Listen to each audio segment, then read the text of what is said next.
ये recording started, एक बार confirm करो ना। Neel, Ravi, please confirm this. Yes, sir. Started. ठीक है।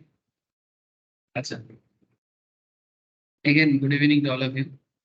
सर, आज हम लोग फाइनेंशियल मैनेजमेंट एक तरह से बोल सकते हो कि रीस्टार्ट करेंगे।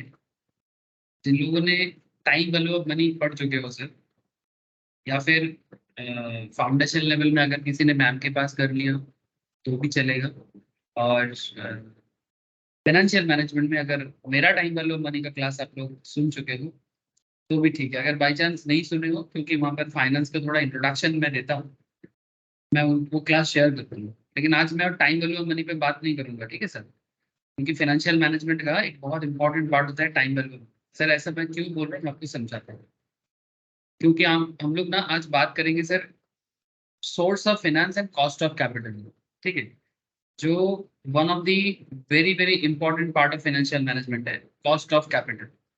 मैंने आपको ना ये समझना पड़ता है सर कि फाइनेंशियल मैनेजर जैसे as a chartered accountant, as a cost accountant, as a company secretary also, mainly chartered CMA, CS या फिर सीएफए, ठीक है, जो मेनली कंपनी है फाइनेंशियल मैटर के लिए कंपनी उनको मेनली रखते हैं, ठीक है।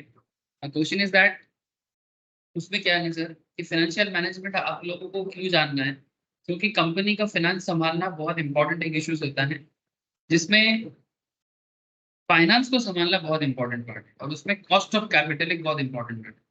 मैं आपको थोड़ा सा इंट्रोडक्शन देता हूँ कि ओवरऑल एक फाइनेंशियल मैनेजमेंट को समझने के लिए क्या क्या टॉपिक कवर करना पड़ता है, आपको एक हल्का आइडिया लग जाएगा, ठीक है। आई थिंक आप लोगों को स्क्रीन शेयर है सर, प्लीज मुझे एक बार बताओगे सर, स्क्रीन शेयर है सबको? प्लीज चल। तो फाइनेंशियल मैनेजमेंट में जैसे कि आप देख सकते हो थ्योरेटिकल एरिया जैसे कि scope and objective of finance, ठीक है, टाइप्स ऑफ फाइनेंस, कितना तरह का फाइनेंसिंग होता है, ठीक है, source of finance, theoretical part है, समझाता हूँ, डोंट वरी। अच्छा, फिर आ जाता है रेशियो एनालिसिस, बहुत इंपॉर्टेंट, कॉस्ट ऑफ कैपिटल, फिर आता है कैपिटल स्ट्रक्चर, ठीक है, ये सब टॉपिक कवर करना पड़ता है, लिवरेज, ठीक है, financial decisions and leverage, working capital management, ये सब और भी अंदर में है, ठीक है। मैं आपको जस्ट एक आइडिया दे रहा हूँ वर्किंग कैपिटल मैनेजमेंट। इसके अलावा और एक टॉपिक क्या होता है, एक सेकंड में भी रेडी किया था आप लोग के लिए। हाँ, ये वाला, ठीक है, यहाँ पर ही देखो sir, cost of capital, capital structure decisions, leverage, source of finance, capital investment decisions. Sir ये क्या है, मैं सिलेबस क्यों रटा रहा हूँ, समझ में आ जाएगा। डिविडेंड डिसीजंस, ठीक है, रिसेंट पास्ट में कुछ लोग डिविडेंड डिसीजंस क्लास किए हो, आई नो दैट, जिसने नहीं किया वो बाद में करेगा। मैनेजमेंट ऑफ वर्किंग कैपिटल,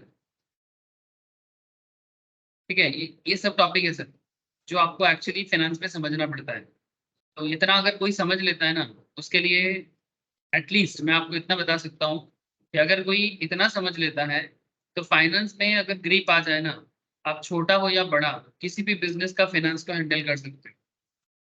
आप लोग समझ पा रहे हो सर, आजकल डिग्री भी मिलता है एमबीए फाइनेंस बोल के, but MBA finance is also very good degree, but chartered accountant India में सबसे बेस्ट फाइनेंशियल मैनेजर माना जाता है सर, ठीक है। और वर्ल्ड वाइड और एक डिग्री आता है फाइनेंस के ऊपर, CFA, chartered financial analyst, but India में सीए इज बेस्ट जो है, मैं वही बता रहा हूँ। कंपनी स्टील प्रेफर करता है सीए, ठीक है, ज्यादातर जॉब जॉब मार्केट का बात कर रहा हूँ। अदरवाइज सीएमए उसको भी पता होता है, सीएस को भी पता होता है। मैं तो चाहता हूँ कि आप अच्छे से पता करो, जितना चाहिए नॉलेज ले लो सर, बहुत काम का चीज है। जो लोग स्टॉक मार्केट में फंडामेंटल एनालिसिस जानना चाहते हो, ठीक है, उनके लिए भी फाइनेंशियल मैनेजमेंट एक बहुत इंपॉर्टेंट टॉपिक है सर। एक चीज आपको मैं बता दूं, जहां पर अकाउंट्स खत्म होता है, ठीक है, where accounts ends, financial management actually start. जहां अकाउंट्स खत्म होता है वहां पर एक्चुअली फाइनेंशियल मैनेजमेंट स्टार्ट होता है, ये बात का कभी भूलना नहीं सर। एक्चुअली अकाउंटेंसी में हम लोग जो डेटा एंट्री करते हैं, और डेटा एंट्री करने के बाद या फिर एज पर अकाउंटिंग सिस्टम जो भी करना पड़ता है, अकाउंटिंग स्टैंडर्ड फॉलो करके, प्रिंसिपल्स फॉलो करके, कन्वेंशन फॉलो करके, ठीक है, इंड एज फॉलो करके, जो भी accounting system pattern as per institute of chartered accountants of India, as per global accounting body, ठीक है, मिनिस्ट्री ऑफ कॉर्पोरेट अफेयर्स, सारे के सारे मिलके अकाउंटिंग के बारे में जो भी बताते हैं वो आप एज पर अकाउंट्स हम लोग मेंटेन करते हैं। पर सर अकाउंट्स मेंटेन करना तो एक सिस्टम है, लेकिन सबसे इंपॉर्टेंट बात है इतना अकाउंट्स मेंटेन करने का फायदा क्या? सर एक ही फायदा होता है कि अगर अकाउंट्स प्रॉपर्ली मेंटेन होता है तो वहां से कंपनी फाइनेंशियल डिसीजन ले पाते हैं। क्या ले पाते हैं सर? Financial decision.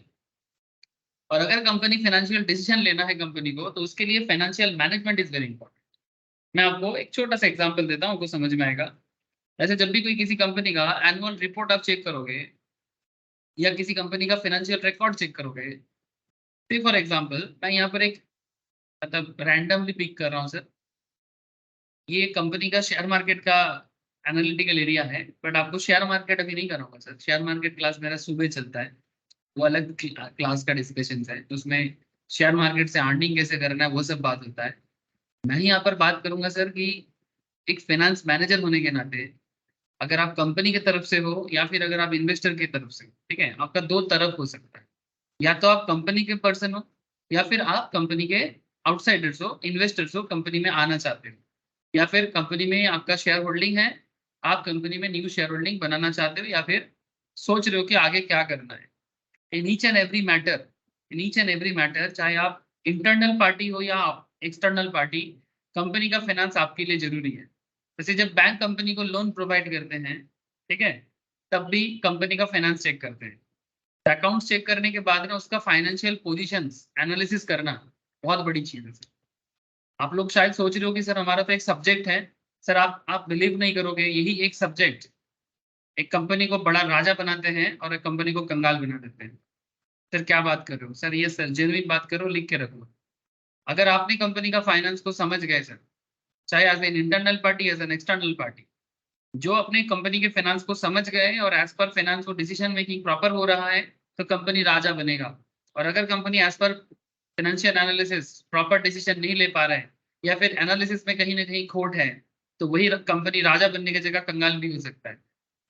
सर इतना नेगेटिव बात क्यों कर रहे हो? सर नेगेटिव नहीं, मैं आपको जेन्युइन बात कर रहा हूँ जो रियल लाइफ में एक्चुअली देखने को मिलता है। तो व्हाट इज द पॉइंट? ये देखो सर, ये कंपनी का earning. Future yes. Retail sir. हाँ बोल sir. Future retail sir. Future retail, हाँ। बिग बाजार, one of the big examples. Very good. Future retail, big बाजार को अगर आप देखो, ठीक है, अच्छा, नॉट ओनली बिग बाजार, एयरलाइंस में जो रिसेंटली बैंक्रप्सी फाइल करके अभी खत्म हो रहा है सर, क्या नाम है उसका? Go fast sir. Go first, ठीक है, go first. Jet Airways also, उसका भी हालत बहुत खराब है, वो भी जाएगा, रिटर्न करने का चांसेस बहुत कम है, ठीक है। अगर आप उनका भी फाइनेंशियल डेटा चेक करोगे तो आपको समझ में आएगा कि कहीं ना कहीं मैनेजमेंट इश्यूज है, फाइनेंशियल मैनेजमेंट इश्यूज है। और क्योंकि फाइनेंस को मैनेज नहीं कर पाया तो हाथ धोना पड़ता है सबसे। चाहे छोटा बिजनेस हो या बड़ा, सबके लिए एप्लीकेबल होते हैं। ये सब्जेक्ट को ना हल्का से मत लें, हल्का से प्लीज मत। ये सब्जेक्ट सीरियसली बहुत कुछ देता है। मैंने एज ए, बार बार बोल रहा हूँ, as a student of finance, आप लोगों के लिए ये बहुत इंपॉर्टेंट सब्जेक्ट, ठीक है। तो आप इसको, इसका मजा लो, इसको अपने जिंदगी में यूज करो, ठीक है। अपनी प्रोफेशनल लाइफ, अपनी पर्सनल लाइफ, हर जगह में आप इसको यूज कर सकते हो। पर्सनल लाइफ में जैसे कि आप शेयर मार्केट में, ठीक है, म्यूचुअल फंड कंपनी जब इन्वेस्ट करोगे, इवन आप बैंक में पैसा रखने के टाइम पे भी, ठीक है, हर चीज में काम आएगा। और जब मेनली आप लोगों को पर्सनल फाइनेंस के लिए तो ये पढ़ा नहीं जा रहा है, आप लोगों को कंपनी के फाइनेंशियल मैनेजर होने के नाते ये पढ़ाया जाता है। आप लोग ये सब्जेक्ट इसलिए पढ़ते हो क्योंकि आगे जाके आप कंपनी का फाइनेंस संभालो। That is the main purpose for studying this subject. Purpose है सब्जेक्ट को पढ़ने का। अच्छा, कंपनी में क्या करना होता है? कंपनी में एक्चुअली कंपनी का प्रॉफिट ग्रो करना होता है। ऐसा फाइनेंशियल डिसीजन लो आप ताकि कंपनी का फाइनेंस ग्रो करे। मैंने बेसिकली इसको बोलते हैं सर वेल्थ मैनेज करना, मैंने वेल्थ ग्रो करना है, ठीक है, कंपनी को वेल्दी बनाना है। वही main purpose, the main objective of finance is to increase share holder profit, ठीक है, to increase earning per share. Company का अर्निंग पर शेयर जितना हाई होगा, ठीक है, कंपनी का शेयर होल्डर जितना प्रॉफिटेबल होगा, ठीक है, वो डिपेंड करता है कंपनी के प्रॉफिट पे। कंपनी प्रॉफिटेबल होगा, शेयर होल्डर प्रॉफिटेबल होगा। शेयर होल्डर प्रॉफिटेबल होगा तो लॉन्ग टर्म में कंपनी वेल्थ क्रिएट कर पाएगी। That is the main purpose of finance, ठीक है, to create share holder wealth and to increase company's wealth.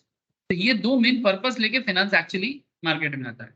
और ये इसका मेन काम क्या है, ये एक्चुअली क्या करता है, जो भी अकाउंटिंग सिनेरियो होते हैं उसका एनालिसिस करते हैं और अपना हिसाब बताते हैं। जैसे रिसेंटली मैं आपको जस्ट थोड़ा सा रिसेंट आइडिया दे देता हूँ। रिसेंटली दो बड़ा अच्छा कंपनी आ रहा है सर। मैं दो कंपनी को देखा थोड़ा सा, मैं आपको हल्का सा आइडिया दूंगा, ज्यादा नहीं, नहीं तो लगेगा कि सर शेयर मार्केट क्लास चल रहा है, तो मैं वो नहीं चाहता सर। जैसे एक कंपनी आ रहा है सर, IRDEA, इसका आज से स्टार्ट हुआ है मार्केट में शेयर इशू करना, ठीक है। Indian renewable energy development agency, ये गवर्नमेंट कंपनी है, मिनी रत्न में है। जैसे गवर्नमेंट का जो जेम्स होता है ना सर, उसमें से one of the mini James है ये कंपनी बहुत पुराना है सर, 1985 में बना था।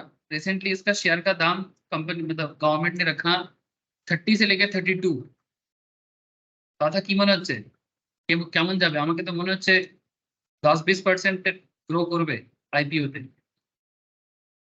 মানে চান্সেস ইজ ভেরি হাই, 20-30% যেতে পারে।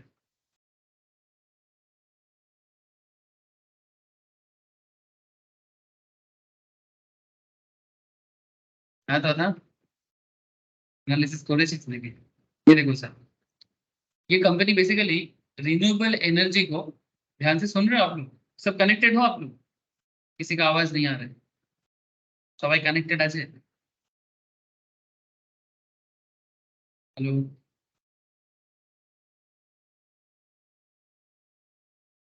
सर, मेरा आवाज आ रहा है कि नहीं? रवि, सौता, सनोन, नील, आवाज আসছে তো?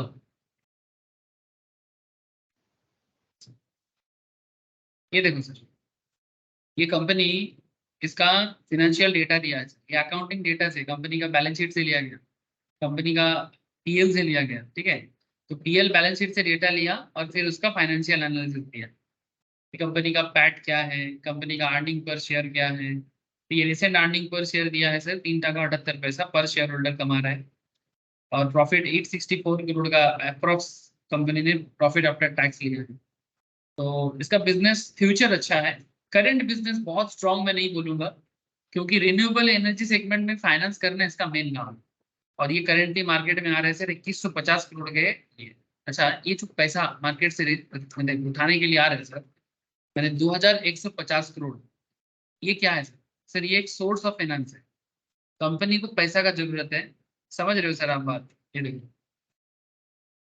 2150 करोड़ पब्लिक ऑफर, माने बेसिकली इक्विटी शेयर इशू कर रहा है, जिसमें 1290 करोड़ फ्रेश इशू है और 860 करोड़ ओल्ड शेयर होल्डर, मतलब जो पुराने एग्जिस्टिंग शेयर होल्डर है, वो अपना शेयर सेल करके निकलना चाहता है।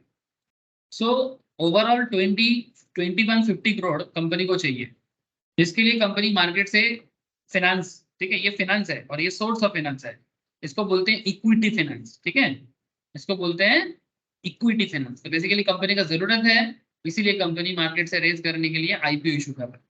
इतना दिन ये आईपीओ मतलब मार्केट पे पब्लिक लिस्टेड नहीं था, कंपनी का फाइनेंशियल डेटा चेक करना होता है, कंपनी का करेंट बिजनेस सिनेरियो, फ्यूचर प्रोस्पेक्टेशन देखना पड़ता है, उसके बाद लोग इसमें इन्वेस्ट करने के बारे में सोचते हैं। ऐसा एक कंपनी नहीं है, ऐसे बहुत सारा कंपनी एवरी ईयर मार्केट में लिस्टेशन हो रहा है सर, हर केस में वो फाइनेंस के लिए आ रहा है। Tata technology one of the hot share, जो करेंटली 22 तारीख से स्टार्ट होने वाला है। सो जैसे ये फ्लेयर बोल के एक पेन कंपनी है, वो जो राइटिंग पेन होता है ना, वो भी फाइनेंस के लिए आ रहा है। ये सभी जो आप देख पा रहे हो ना शेयर मार्केट में, जैसे मैं जीरोधा से दिखा रहा हूँ आपको, आप इसको सेबी के साइड में भी देख सकते हो, तो ये सारा खेल फाइनेंस के है। तो अल्टीमेटली फाइनेंस अगर आप अच्छे से समझोगे, तो फिर ये सारा खेल भी आप धीरे धीरे समझ जाओगे। फिर जब आप कंपनी का पार्ट बन के काम करोगे, तो कंपनी का फाइनेंशियल मैनेजर का जो टीम होगा उसमें आप काम करोगे, ठीक है। तो यही मेन पर्पस है सर। तो हम लोग ना आज क्या करेंगे सर, आज हम लोग ना ये जो सोर्स ऑफ फाइनेंस है, इसका कॉस्ट के बारे में बात करेंगे। जैसे देखो कितना सोर्स ऑफ फाइनेंसिंग होते हैं। नॉर्मली सोर्स ऑफ फाइनेंस का टाइप्स होते हैं, मैं लिखाऊंगा, आप लोग कॉपी पेन रेडी कर लो, मैं भी आप लोगों को लिखाऊंगा। कंपनी ना जैसे इक्विटी फाइनेंस कर सकते हैं, ठीक है, मैंने शेयर मार्केट में इक्विटी के थ्रू से, इक्विटी मैंने आप लोग जानते हो सर, ठीक है। मैंने जब कोई पब्लिक कंपनी को शेयर देता, मैंने शेयर इशू करता है, कंपनी शेयर इशू किया, पब्लिक उसको सब्सक्राइब किया, तो उसे हम लोग ऑर्डिनरी शेयर या इक्विटी शेयर बोलते हैं। तो इक्विटी के थ्रू से जब कंपनी मार्केट से पैसा रेज करे उसे इक्विटी फाइनेंस, जब डेब्ट के थ्रू से करे तो डेब्ट फाइनेंस, ठीक है। देखो different source of finance, characteristic of different types of long term डेब्ट, equity finance, method of raising long term finance, different source of short term finance, contemporary source of funding, P2P lending, equity funding, crowd funding, startup funding, ये सब theory है, मैं discuss करूंगा। Internal fund as source of finance, international source of finance, lease financing, sale of lease back, convertible debt, venture capital, grant etcetera. यानी market से कितना तरीका है पैसा को उठाने का। बिजनेस करने के लिए पैसा चाहिए, अगर आपके बिजनेस पे दम है, लोग आपके बिजनेस को पैसा जरूर देगा, ठीक है। लोन भी देता है, वो भी सोर्स ऑफ फाइनेंस है। लोन माने बेसिकली डेब्ट, ठीक है। तो ये सारा खेल होता कैसे, कंपनी अपना फाइनेंस को कैसे मैनेज करेगा, बैंक के पास कैसे जाएगा, ये सब चीज एक्चुअली आप लोगों को पता लगेगा। देखिए इन सब कंपनी के पॉइंट ऑफ व्यू से एक बात आपको समझनी पड़ेगी, मार्केट पैसा आपको आंख बंद करके नहीं देगा। हर चीज का मार्केट में खर्चा होता है, हर चीज का खर्चा होता है। जैसे कंपनी मार्केट से पैसा रेज करेगा, point to be noted sir, company market से पैसा रेज करेगा तो क्या मार्केट से पैसा रेज करने का कॉस्ट नहीं है? हाँ सर, खर्चा तो है ना। तो अगर मार्केट से पैसा रेज करने का खर्चा है तो वो खर्चा को मेंटेन कैसे करेंगे? तो उसी मेंटेनेंस के बारे में कॉस्ट ऑफ कैपिटल बात करता है। चाहे आपका फाइनेंस का सोर्स कुछ भी हो, चाहे आपका फाइनेंस का सोर्स कुछ भी हो, आप इक्विटी से पैसा निकालो, आप डेब्ट से पैसा निकालो, आप स्टार्टअप फंडिंग करो, आप क्राउड फंडिंग करो, आप लीज फाइनेंसिंग करो, ये सब टर्म्स आप लोगों को मैं धीरे धीरे समझाऊंगा सर, ठीक है। धीरे धीरे वेंचर कैपिटलिस्ट करो, ग्रांट से करो, हर चीज के पीछे कॉस्ट रहता है। तो ये जो टॉपिक है, ये टॉपिक एक्चुअली आपको सिखाएगा कि कॉस्ट कैसे मेंटेन करना पड़ता है। मैं आपको और एक प्रैक्टिकल चीज बताता हूँ, ये सभी बुझते पारछे, समझ में आ रहा है सर? सनोन माथा में जा रहा है ना? जस्ट मैं भी बेसिक आइडिया दे रहा हूँ सर। चौथा क्या बोलते हैं, रवि बोलो सर। नील বোঝা যাচ্ছে কি যাচ্ছে না?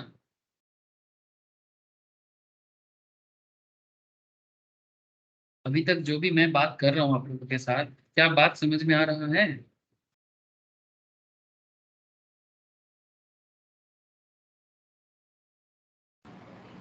हाँ सर। ये देखिए सर, ये मैं बॉन्ड के केस में आया सर थोड़ा सा, ठीक है।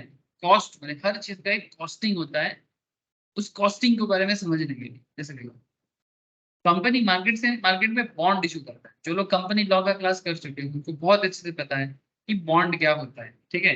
अब हम लोग ना भी लीगल चीजों में बात नहीं करेंगे, लीगल मैटर डिस्कशन तो लॉ में होता है, यहाँ पर हम लोग कैलकुलेटिव मैटर में बात करने जा रहे हैं।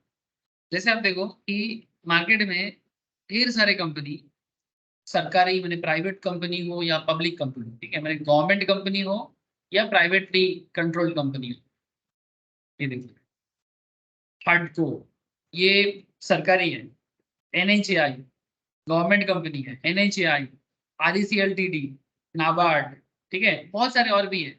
अच्छा लेकिन कुछ प्राइवेट कंपनी भी है, जैसे नवी फाइनेंस, ठीक है, ईसीएल फाइनेंस, ये सब प्राइवेटली कंट्रोल्ड है। सर ये क्या करता है, मार्केट से लोन इशू करता है।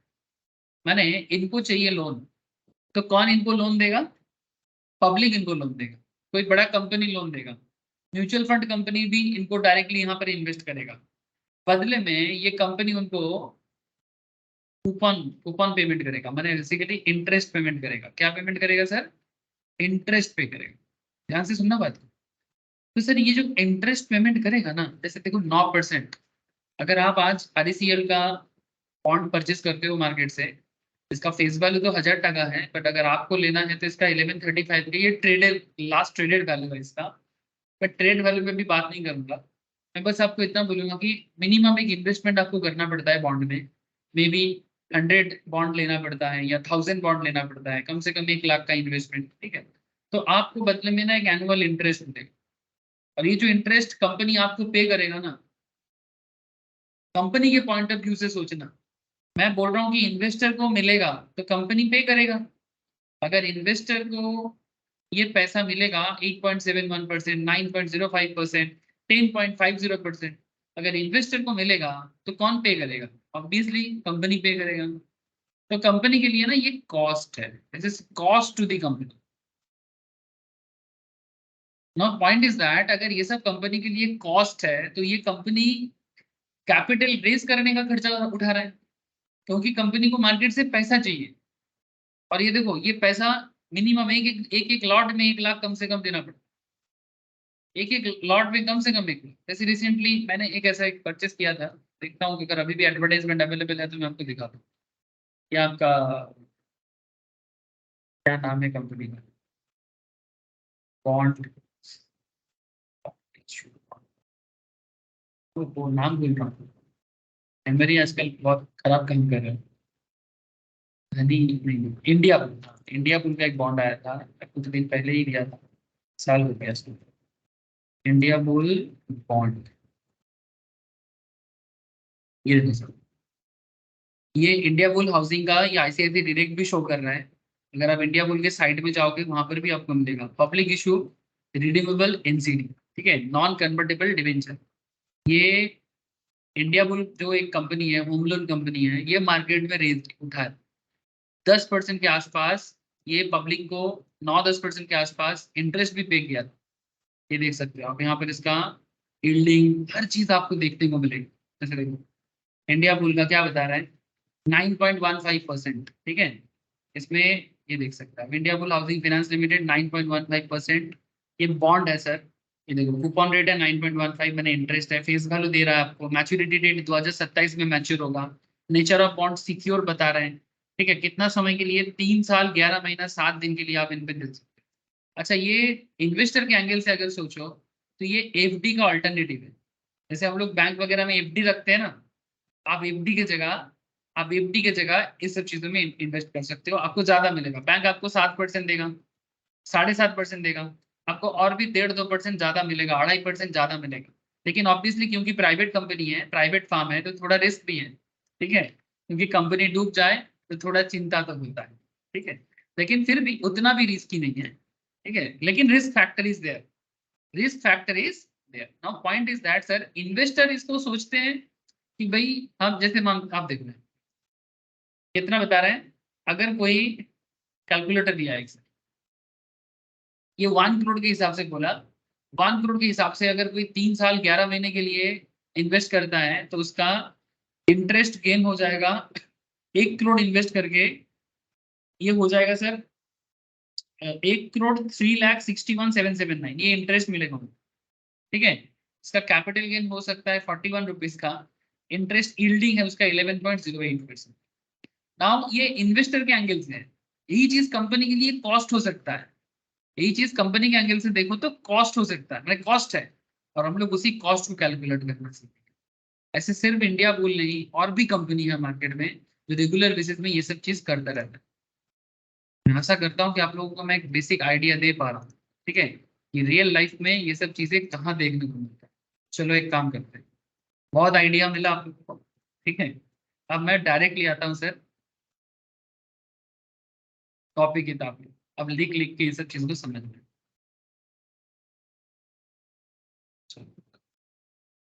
जैम जैम सर, रेडी हो आप लोग? कॉपी एंड पेन रेडी कर लो और प्लीज लिखना चालू करो।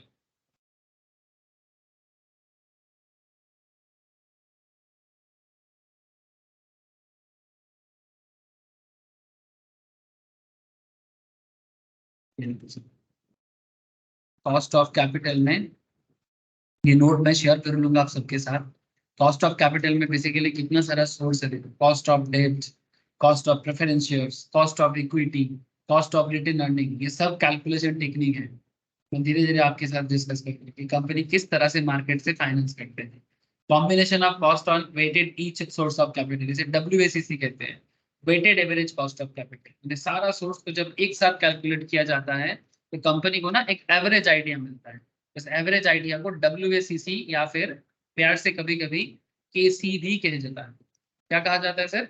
केसी, कॉस्ट ऑफ कैपिटल, यानी मार्केट से पैसा रेज करने के पीछे कंपनी का खर्चा कितना है। मतलब देखो, कंपनी अपना खर्चा अगर मार्केट से जितना पैसा उनको जरूरत है उसके पीछे खर्चा तो करेगा कंपनी, पर बदले में कंपनी को इनकम भी करना पड़ेगा। मैंने बहुत सिंपल से सिस्टम बता रहा हूँ सर। आपके पास 1 लाख टका है, ठीक है, मानो ये 1 लाख आपको घर से नहीं मिला, पापा से नहीं मिला, ठीक है, ना तो पापा से मिला है ना तो कोई रिश्तेदार से मिला है, ये आपको बैंक से लोन लेना पड़ा। बात को ध्यान से सुनना। तो लोन माने बेसिकली डेब्ट है। तो अगर ये 1 लाख का बैंक लोन आप लेते हो तो बैंक आपको बोलता है ठीक है, मैं आपको 10% इंटरेस्ट में ये लोन प्रोवाइड करूंगा। तो ये आपके लिए क्या हो गया सर, ये लॉन्ग टर्म मान के चलता हूं मैं, 1 साल या मोर देन दैट। तो 1 लाख का 10% कितना होता है, 10,000। तो मार्केट से पैसा रेज करने का ये जो लोन का ये फाइनेंस है आपके लिए, ये फाइनेंस को रेज करने के लिए आपका खर्चा पड़ रहा है 10,000 रुपीज एनुअली, एंड उसके बदले में आपको करेंटली 1 लाख मिल रहा है।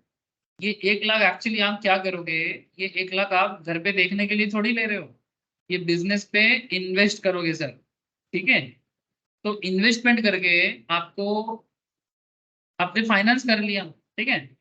फाइनेंस का मतलब क्या है, प्रोक्योरमेंट ऑफ फंड, लिख के रख सकते हो सर शॉर्ट में। ऐसे तो ये टाइम वैल्यू ऑफ मनी पे भी मैं बताता हूँ। Procurement of fund,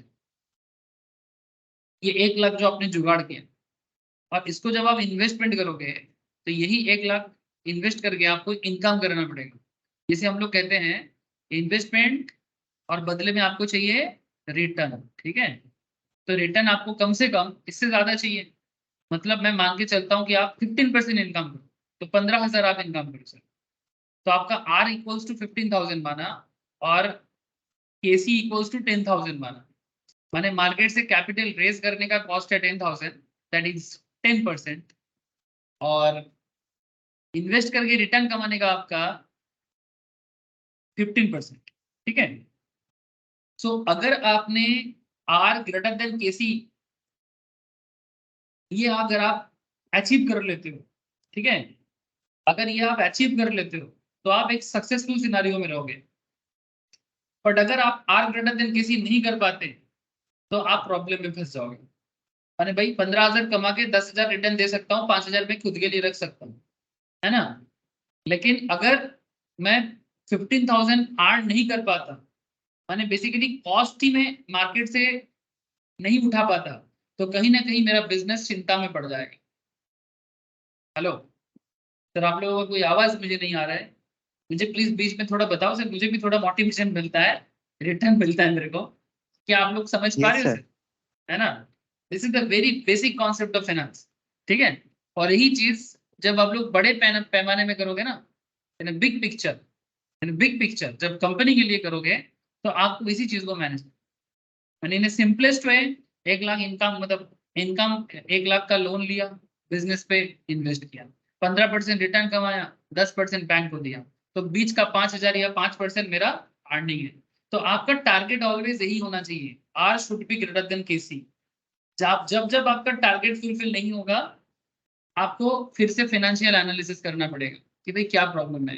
you have to rethink, आपको वापस सोचना चाहिए, आप अपने बिजनेस के बारे में फिर से डिसीजन मेकिंग करना पड़ेगा आपको, ठीक है, कि क्या लोन लेना सही हो रहा है, क्या लोन का इंटरेस्ट चुकाना मुश्किल हो रहा है, ठीक है। लेकिन सर लोन तो लेना पड़ता है, लोन नहीं लोगे तो इक्विटी फाइनेंसिंग करना। अच्छा, इक्विटी फाइनेंस तो हर कोई कर नहीं पाता ना। इक्विटी फाइनेंस में क्या है ना, कंपनी में दम होना चाहिए। अगर कंपनी अपना बिजनेस को दमदार नहीं बनाते हैं ना, तो इन्वेस्टर कभी भी रेडी नहीं है इन्वेस्ट करने के लिए, ठीक है। क्योंकि वो किसी के शेयर पे आप इन्वेस्ट करोगे, तो अगर बिजनेस पे अगर आपको कॉन्फिडेंस नहीं मिलेगा तो आप कैसे इन्वेस्ट करोगे।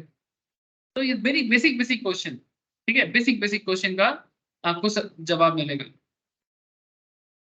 तो चलो, अब इसके पीछे इसको कैलकुलेट करने का तरीका है, इसमें फॉर्मूलाज हैं, ठीक है, उस फार्मूला के थ्रू से सॉल्विंग है, सब कुछ है, ठीक है। डिवेंचर का भी टाइप्स बताऊंगा, डिवेंचर रिलेटेड क्वेश्चन आंसर करूंगा, फ्लोटेशन कॉस्ट समझाऊंगा, बहुत चीज है सर, बहुत चीजें इसके पीछे। रिडीमेबल डिवेंचर्स को कैसे कैलकुलेट करना है, इरिडीमेबल को कैसे कैलकुलेट करना है, ईल्ड टू मैच्योरिटी को कैसे कैलकुलेट करना है, मैंने पूरा जो बॉन्ड मार्केट है ना सर, ये बॉन्ड मार्केट तो आप बहुत अच्छे से, और इक्विटी इक्विटी भी समझ में आएगा, इक्विटी फाइनेंस भी समझ में आएगा, बॉन्ड फाइनेंस भी समझ में आएगा, एवरीथिंग। तो आपका बड़ा अच्छा आइडिया बनेगा। कंपनी के एंगल समझ में आएगा।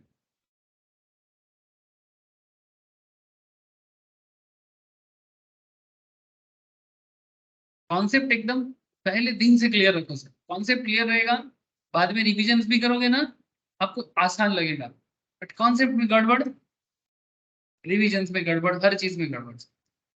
फिर बोलोगे सर आंसर नहीं मैच कर रहा है, फिर बोलोगे सर ये समझ में नहीं आ रहा है। अरे समझ में क्यों नहीं आएगा, समझ में पूरा आना चाहिए सर। तो सर यहाँ पर ना आप लोग हेडिंग करो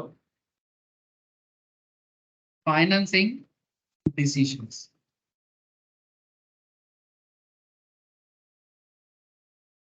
फाइनेंसिंग डिसीजंस पे आप थोड़ा लिखो सर,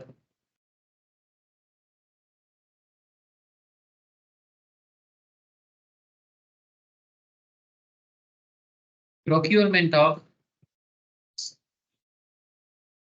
ठीक है, प्रोक्योर माने जुगाड़, ठीक है। There are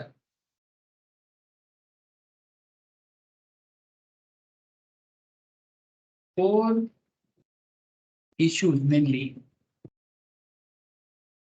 to be discussed, mainly four issues sir, जिसको चार को पांच भी किया जा सकता है, बट मैं यहाँ पर आपको समझाने के लिए चार इश्यूज उठा रहा हूँ। पहला पॉइंट है sir,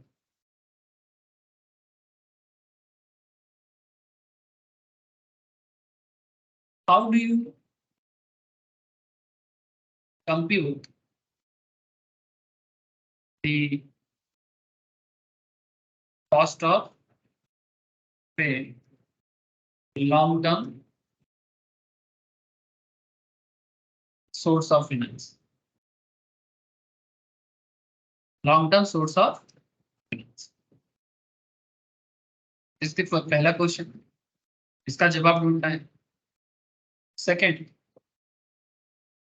what is the optimum capital structure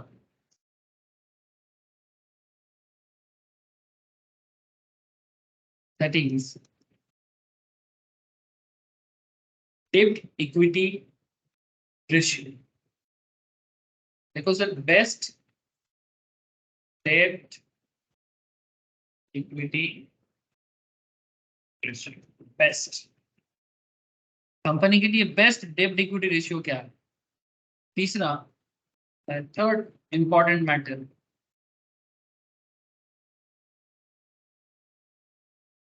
concept of risk, concept of risk. Risk को आप ऐसे लिखो sir, leverage. Concept of risk माने basically concept of leverage, leverage एक अलग चैप्टर बन जाएगा।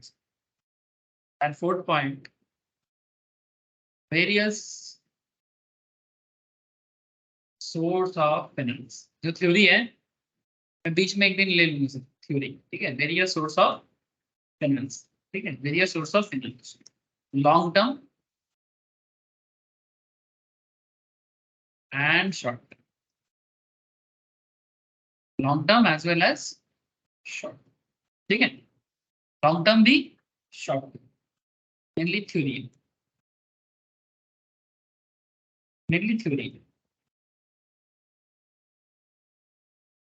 सर ये जो कुछ इंपॉर्टेंट एफएक्यू मैंने आपको दिया, इसका जवाब हमें एक्चुअली ये सोर्स ऑफ फाइनेंस से पता चलेगा, ठीक है, इन्वेस्टमेंट डिसीजन से पता चलेगा। अब ये जो फाइनेंसिंग डिसीजंस है, इस फाइनेंसिंग डिसीजंस में हम लोग मेनली ये जो पहला दो क्वेश्चंस है ना, इसके बारे में बात करेंगे। ये जो what is the, how do you compute the cost of a long term source of finance, short term source of finance, इसी का हम लोग एक्चुअली स्टार्ट करने जा रहे हैं। तो आप लोग हेडिंग कर लो सर, हेडिंग कर लो, कॉस्ट ऑफ,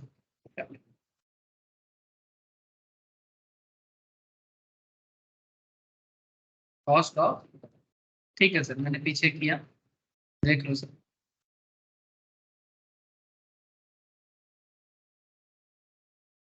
लिख लो, जो लोग अभी तक लिख नहीं पाए प्लीज लिख लो, मुझे हो जाने से बताना सर।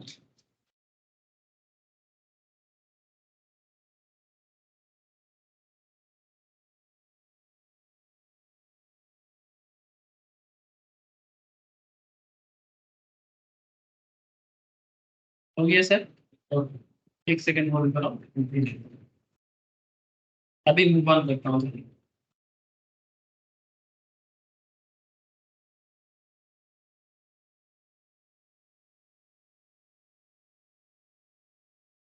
आगे आप लोग ना एक इक्वेशन लिखो सर, मैं बता दूं। एक इक्वेशन लिखो, क्या इक्वेशन सर, मैं बता दूं। ये जो कॉस्ट ऑफ कैपिटल है, मैं आपको एक चीज बार बार बता रहा हूँ कि व्हाट इज द ऑप्टिमम डेब्ट इक्विटी रेशियो। इस चीज को कैसे समझोगे, इस बात को कैसे समझोगे, चलिए लिखो सर।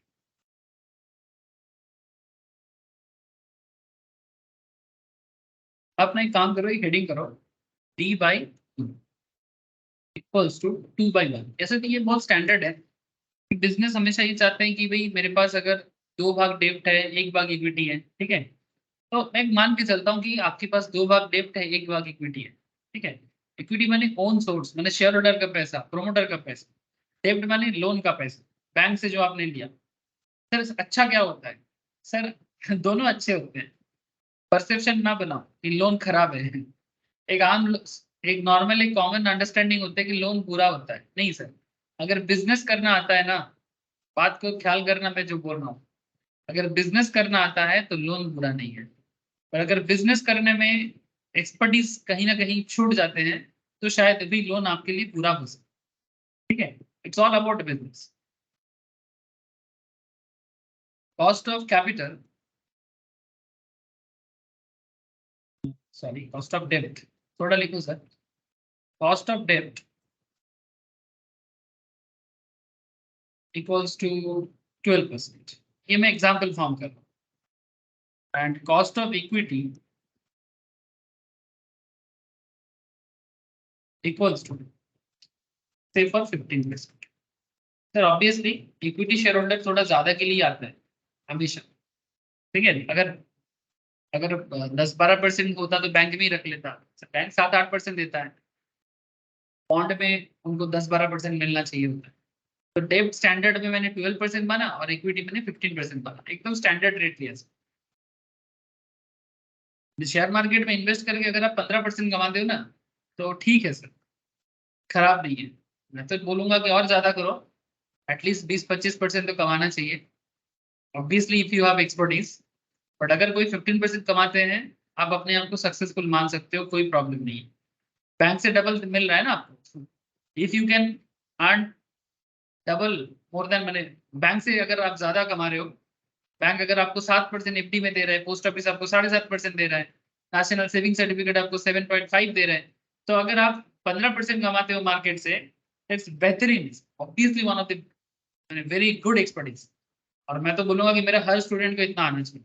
ये मेरा पर्सनल इच्छा है कि मेरे हर स्टूडेंट कम से कम अपना या फिर अपनी फैमिली का इन्वेस्टमेंट ऑलवेज 15-20% रखे। नहीं तो क्या फायदा सीए सीएमए करके, सीएमए करके स्टॉक मार्केट का पढ़ाई करके क्या फायदा फिर? ठीक है, नॉलेज इंसान को फायदा तो देगा ना। सर टैक्स इक्वल्स टू 30%, ठीक है। तो डेब्ट बाई इक्विटी 2/1, कॉस्ट ऑफ डेब्ट 12%, cost of equity 15%, tax equal to 30%। Sir केसी, या फिर इसको प्यार से बोलो WACC, क्या होगा? केसी और WACC क्या होगा? सर WACC माने क्या है? सर जो मैं आपको स्टार्टिंग में बता रहा था, WACC का मतलब होता है weighted average cost of capital. ये बहुत पॉपुलर एक कॉन्सेप्ट है। ये कैलकुलेट करके एक्चुअली कंपनी क्या करता है, अपना फाइनेंशियल डिसीजन लेते हैं कि बिजनेस में इन्वेस्ट करना चाहिए कि नहीं करना चाहिए, ठीक है। या फिर मार्केट से फाइनेंसिंग करना चाहिए कि नहीं करना चाहिए, मेनली फाइनेंसिंग करना चाहिए कि नहीं करना चाहिए। Weighted average cost of capital इतना इंपॉर्टेंट स्ट्रक्चर, क्योंकि इसी से डिपेंड करता है कि कंपनी का फाइनेंसिंग डिसीजन। तो कॉस्ट ऑफ कैपिटल मैंने मार्केट से कैपिटल रेज करने का खर्चा, ठीक है, कॉस्ट ऑफ कैपिटल। तो WACC, तो मुझे बता सकते हो सर कि इसका क्या जवाब होगा? यानी फॉर्मूला ऐसा होगा सर, वेट ऑफ डेब्ट इनटू कॉस्ट ऑफ डेब्ट plus weight of equity into cost of equity. माने बेसिकली आपको ना वेट क्रिएट करना पड़ेगा। वेटेज माने क्या होता है? प्रोपोर्शनेटली डिस्ट्रीब्यूट करना है 2:1। माने अगर 2/1 आपका डेब्ट इक्विटी रेशियो है तो इसमें से डेब्ट का परसेंट वेटेज कितना है सर? अगर डेब्ट इक्विटी 2/1 है तो please tell me weight of डेब्ट कितना है सर? टोटल कितना हो जाएगा? 3। ठीक है, ये तो बचपन का बात है सर। 2/3 वेट ऑफ डेब्ट है। 2+1 बाई मैंने 2/2+1 इस तरह से होता है ना। तो 2/3 इंटू कॉस्ट ऑफ डेब्ट कितना? 12%। वेट ऑफ इक्विटी कितना होगा? 1/3 इंटू 15%। बोलो सर, ये बात समझ में आया आप लोगों को? मैंने बेसिकली सिंपल बात है सर, जब 2:1 आपको बताया जा रहा है, इसका मतलब अगर कंपनी के पास 3 भाग कैपिटल है, उसमें 2 भाग डेब्ट है, 1 भाग इक्विटी है, तो आप क्या कर रहे हो बिजनेस में? जो भी कैपिटल है उसको आप वेटेज दे रहे हो, ठीक है, कि कितना प्रोपोर्शनेट आपके पास डेब्ट इक्विटी रेशियो है। तो 2/3 करके मैं 12% में इंटू करूंगा और 1/3 करके मैं 15% में इंटू करूंगा। इससे करने से मेरा क्या मिलेगा? करके देखो, कैलकुलेटर उठाओ और करके देखो। रवि कितना आया बोल सर?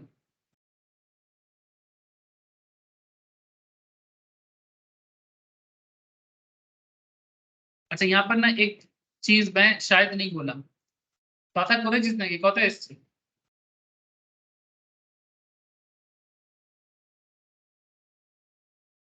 किसी का आंसर आया सर?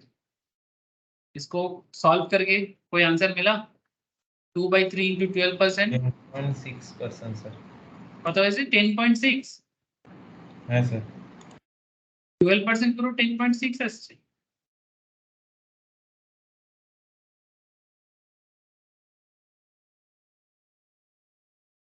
এটা 8 হচ্ছে আর ওটা মানে डेब्ट হচ্ছে 8। डेब्ट 8 हो रहा है और दूसरे साइड में क्या था? 1/3 इंटू 15, 13% হচ্ছে তো।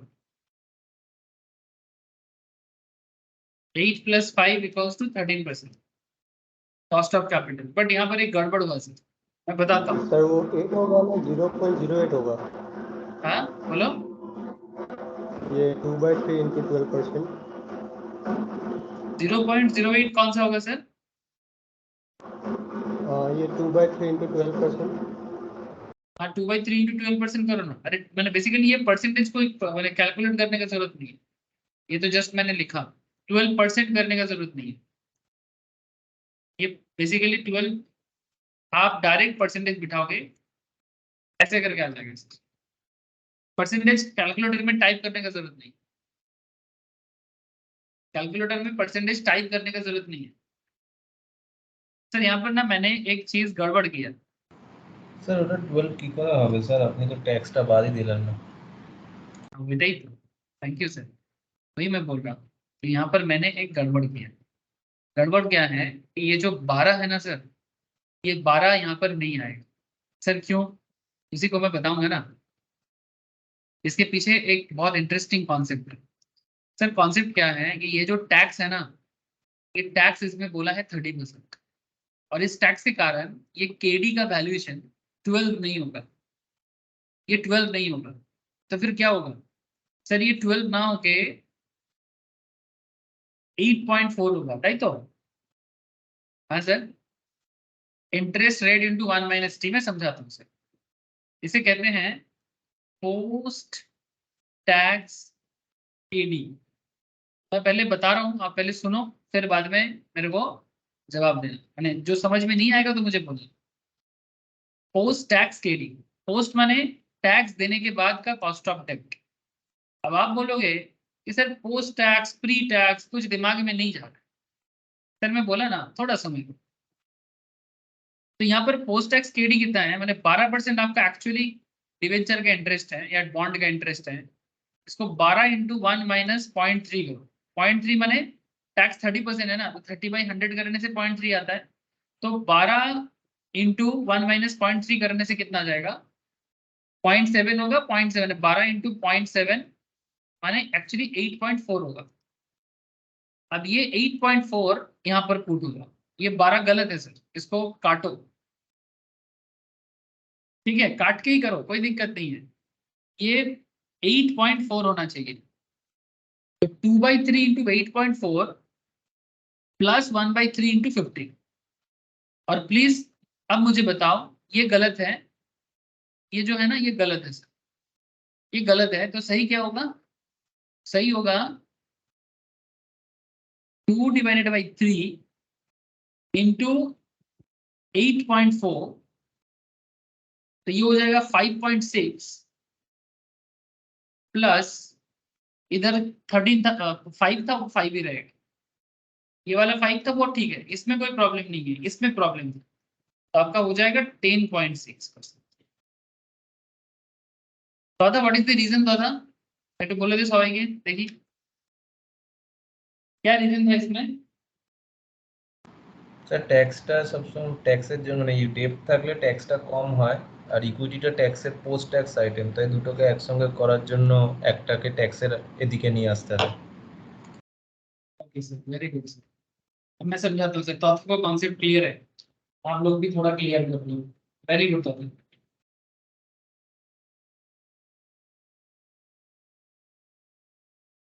मैं बताता हूँ सर क्या होता है इसके लिए ना, इसीलिए ना डिटेल्स में बताना जरूरी होता है। अगर मैं सिर्फ रूल के हिसाब से बता दूं तो नॉर्मली क्या होता है, जैसे बचपन में स्कूल में टीचर सिखाते थे ना कि ये प्लस होना चाहिए, माइनस होना चाहिए, इसी चक्कर में क्या होता है, स्टूडेंट का दिमाग कभी सोच ही नहीं पाता, रट्टागिरी में ही प्रॉब्लम है। ठीक है, मैं स्कूल टीचर को दोष नहीं देना चाहता, एजुकेशन सिस्टम को ही दोष देना चाह रहा हूँ। ये जो हम लोग रट लेते हैं ना कि नहीं सर केडी होने से पोस्ट टैक्स ही करना पड़ता है, ठीक है, और इक्विटी को ऐसे ही रखना पड़ता है, ये नियम है। अरे भाई क्यों नियम है, नियम तो समझो। चलो मैं आपको बताता हूँ सर, ये ना मैं किसी भी एक कंपनी का फाइनेंशियल डेटा निकाल रहा हूँ। जैसे ये टाटा मोटर पहले से निकला हुआ था, मैं इसी से दिखा रहा हूँ। इसमें ना आपको मैं कंपनी का इनकम स्टेटमेंट मैंने पीएल शो करता हूँ, प्लीज ध्यान से देखना। जब मैं आपको टाटा मोटर का फाइनेंशियल डेटा एक्सट्रैक्टेड है, ये ऐसे तो ये कंप्लीट डेटा मैंने एग्जैक्टली नहीं है एक्सट्रैक्टेड, पर फिर भी समझ में आ जाएगा। इसमें सबसे पहले कंपनी जो रेवेन्यू कमाते हैं वो डेटा होता है, फिर रेवेन्यू से कंपनी क्या करता है, अपना कॉस्ट को माइनस करता है। तो रेवेन्यू से कॉस्ट माइनस होता है, तो फिर कंपनी को ना ईबीआई टीडीए मिलता है। क्या मिलता है सर? EBI TDA. सर इसका मतलब है earning before interest, tax and depreciation and amortisation. ठीक है, एक ही बात। तो what is the point sir? जैसे ही कंपनी ने रेवेन्यू से कॉस्ट को हटाया, कंपनी को एक प्रॉफिट मिली, और इस प्रॉफिट का नाम है EBITDA, earning before interest, tax and depreciation and amortisation. Okay, ये कंपनी का पहला प्रॉफिट है। बट ये प्रॉफिट का एक क्या है सर, इसके अंदर डेप्रिसिएशन भी है, इसके अंदर इंटरेस्ट भी है, इसके अंदर टैक्स भी है, इसके अंदर अमोर्टाइजेशन का डेटा भी है। अगर गुडविल पेटेंट वगैरह है ना तो उसका अमोर्टाइजेशन होता है। ठीक है, जैसे फिक्स एसेट का डेप्रिसिएशन होता है, इंटेंजिबल फिक्स एसेट का अमोर्टाइजेशन होता है। तो what is the point sir? ये जो कंपनी का पहला प्यार है ना, सॉरी पहला प्रॉफिट, इस पहला प्रॉफिट से कंपनी डेप्रिसिएशन को पहले निकालेगा। कंपनी पहले क्या करेगा, कंपनी पहले अपना इससे से डेप्रिसिएशन को पहले हटाएगा। जैसे ही वो डेप्रिसिएशन को हटाता है, उसके बाद देखो कंपनी का दूसरा प्रॉफिट आता है, और इसमें पीबीआईटी या इसको प्यार से ईबीआईटी कहते हैं। नाउ ईबीआईटी या पीबीआईटी का अगर आप डेटा चेक करोगे, इसमें डेप्रिसिएशन नहीं है। तो ये जो कंपनी कमा रहा है ना, इसमें डेप्रिसिएशन अमोर्टाइजेशन को माइनस करके। लेकिन एक चीज आप देखो, यहाँ पर अभी भी इंटरेस्ट है। ठीक है, यानी वो प्रॉफिट जिसके अंदर इंटरेस्ट भी है और जिसके अंदर टैक्स भी है। Interest is also there, tax is also there. तो कंपनी जो प्रॉफिट करता रहता है, उस प्रॉफिट में अगर इंटरेस्ट और टैक्स रहता है, उसे पीबीआईटी या ईबीआईटी कहते हैं। नाउ कंपनी का और एक सिचुएशन देखो, तीसरा प्रॉफिट, जब कंपनी क्या कर रहा है, टैक्स को रख रहा है पर इंटरेस्ट को दे रहा है, यहाँ से इंटरेस्ट माइनस कर जा रहा है। तो इंटरेस्ट देने के बाद कंपनी के पास जो प्रॉफिट है उसे पीबीटी कहते हैं,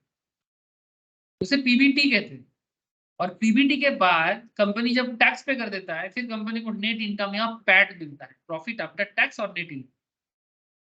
sir now what is the catch, main point क्या है सर? मेन पॉइंट ये है कि इंटरेस्ट एक बिफोर टैक्स आइटम है। टैक्स देने से पहले इंटरेस्ट पे करना पड़ता है मार्केट में, और टैक्स देने के बाद आपको नेट इनकम जो मिलता है इक्विटी शेयर होल्डर को, उसके बाद ही पेमेंट होता है।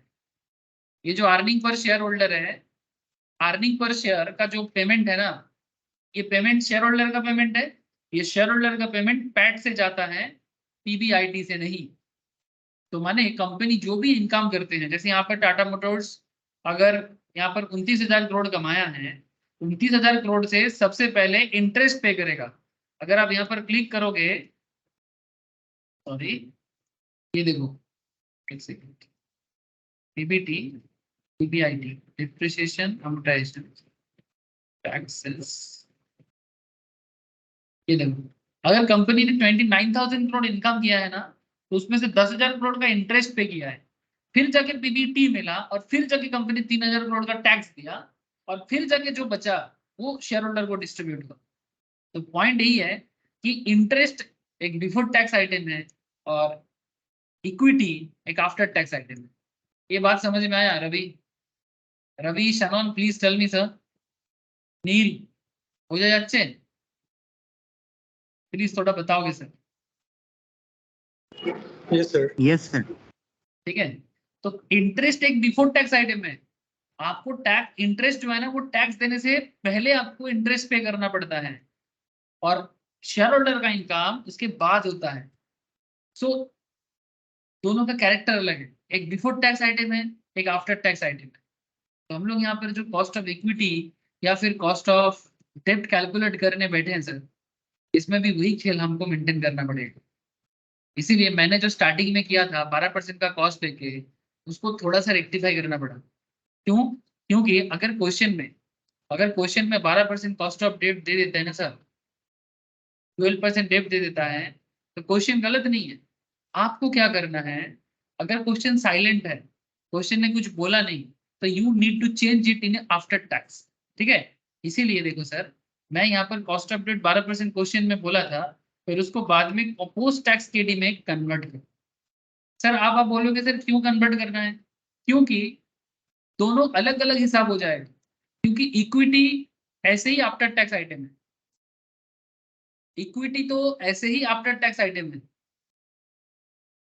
तो इक्विटी आफ्टर टैक्स, डेब्ट बिफोर टैक्स 12%, तो दोनों में कैलकुलेशन कैसे होगा? एक बिफोर टैक्स आइटम, एक after tax item, how can match? ये मैच नहीं हो सकता। ठीक है, ऐसे बचपन में आप लोग क्वेश्चन नहीं करते थे कि एक आवर में है कि मिनट्स में है, तो या तो मिनट को आवर में कन्वर्ट करो या तो आवर को मिनट में कन्वर्ट करो। सिमिलरली यहाँ पर भी एक प्रॉपर मैचिंग के लिए, एक प्रॉपर प्रोपोर्शनेट मैचिंग के लिए, या तो आप बिफोर टैक्स को आफ्टर टैक्स में कन्वर्ट करो, या फिर आफ्टर टैक्स को बिफोर टैक्स में कन्वर्ट करो। तो सर अभी फाइनेंशियल प्रैक्टिस क्या है, मैं वही आपको सिखा रहा हूँ। फाइनेंशियल प्रैक्टिस है कि आफ्टर टैक्स को बिफोर टैक्स में कन्वर्ट करने का उतना प्रैक्टिस नहीं है, बिफोर टैक्स को आफ्टर टैक्स में कन्वर्ट करने का ही प्रैक्टिस है। ठीक है, तो इसलिए क्या कॉन्सेप्ट है कि इक्विटी तो आफ्टर टैक्स है, उसको चुपचाप रहने दो, पर डिवेंचर बिफोर टैक्स है, इसे आप आफ्टर टैक्स में कन्वर्ट करो। तो जो 12% कॉस्ट ऑफ डेब्ट बिफोर टैक्स आइटम था, इसको अगर आप टैक्स देने के बाद का हिसाब देखोगे, तो ये 12% नहीं सर, ये 8.4 होता है। तो यही दोनों अंतर है। अब लास्ट में क्या हुआ सर, पोस्ट टैक्स, दोनों पोस्ट टैक्स हो गया, इक्विटी तो पोस्ट टैक्स था ही, तो डिवेंचर भी पोस्ट टैक्स का हिसाब हो गया, 12% की जगह पोस्ट टैक्स के हिसाब से 8.4 हो गया। अगर क्वेश्चन साइलेंट भी है ना, तो आप इसको एज्यूम कर सकते, क्वेश्चन बोल दिया तो कोई इश्यू नहीं है। If question mention then use it, if question does not mention then आप खुद से भी करो। क्वेश्चन मेंशन नहीं करेगा तो आप एज्यूम करके कर सकते, you assume it's a post tax, if this is a pre tax and post tax should be this। और अगर क्वेश्चन मेंशन कर देता है कि पोस्ट टैक्स कॉस्ट ऑफ डेब्ट, तो आप पोस्ट टैक्स कॉस्ट ऑफ डेब्ट के हिसाब से आंसर करके मैंने मैं एग्जाम के पर्पस में। और एक बात यहाँ पर ध्यान रखना, अनदर इंपॉर्टेंट पॉइंट इसमें ध्यान रखना सर, बिजनेस में अगर लोन रहता है, डेब्ट बने लोन ना, हाँ सर, डेब्ट बने लोन। बिजनेस में जब जब लोन रहेगा, जैसे अगर आप 12% डिवेंचर इंटरेस्ट पे करोगे, कौन? बिजनेसमैन। ठीक है, बिजनेसमैन अगर लोन का इंटरेस्ट 12% पे करेगा, ये 12% गवर्नमेंट आपको क्या सुविधा दे रहा है, देखो फाइनेंसिंग में, कि अगर आप लोन लेके बिजनेस कर रहे हो तो ये 12% आपको टैक्स शील्ड जनरेट करता है। क्या जनरेट करता है? Tax shield. Sir tax shield माने, सर टैक्स शील्ड माने आपका इंटरेस्ट के बाद ही तो टैक्स देना होता है ना।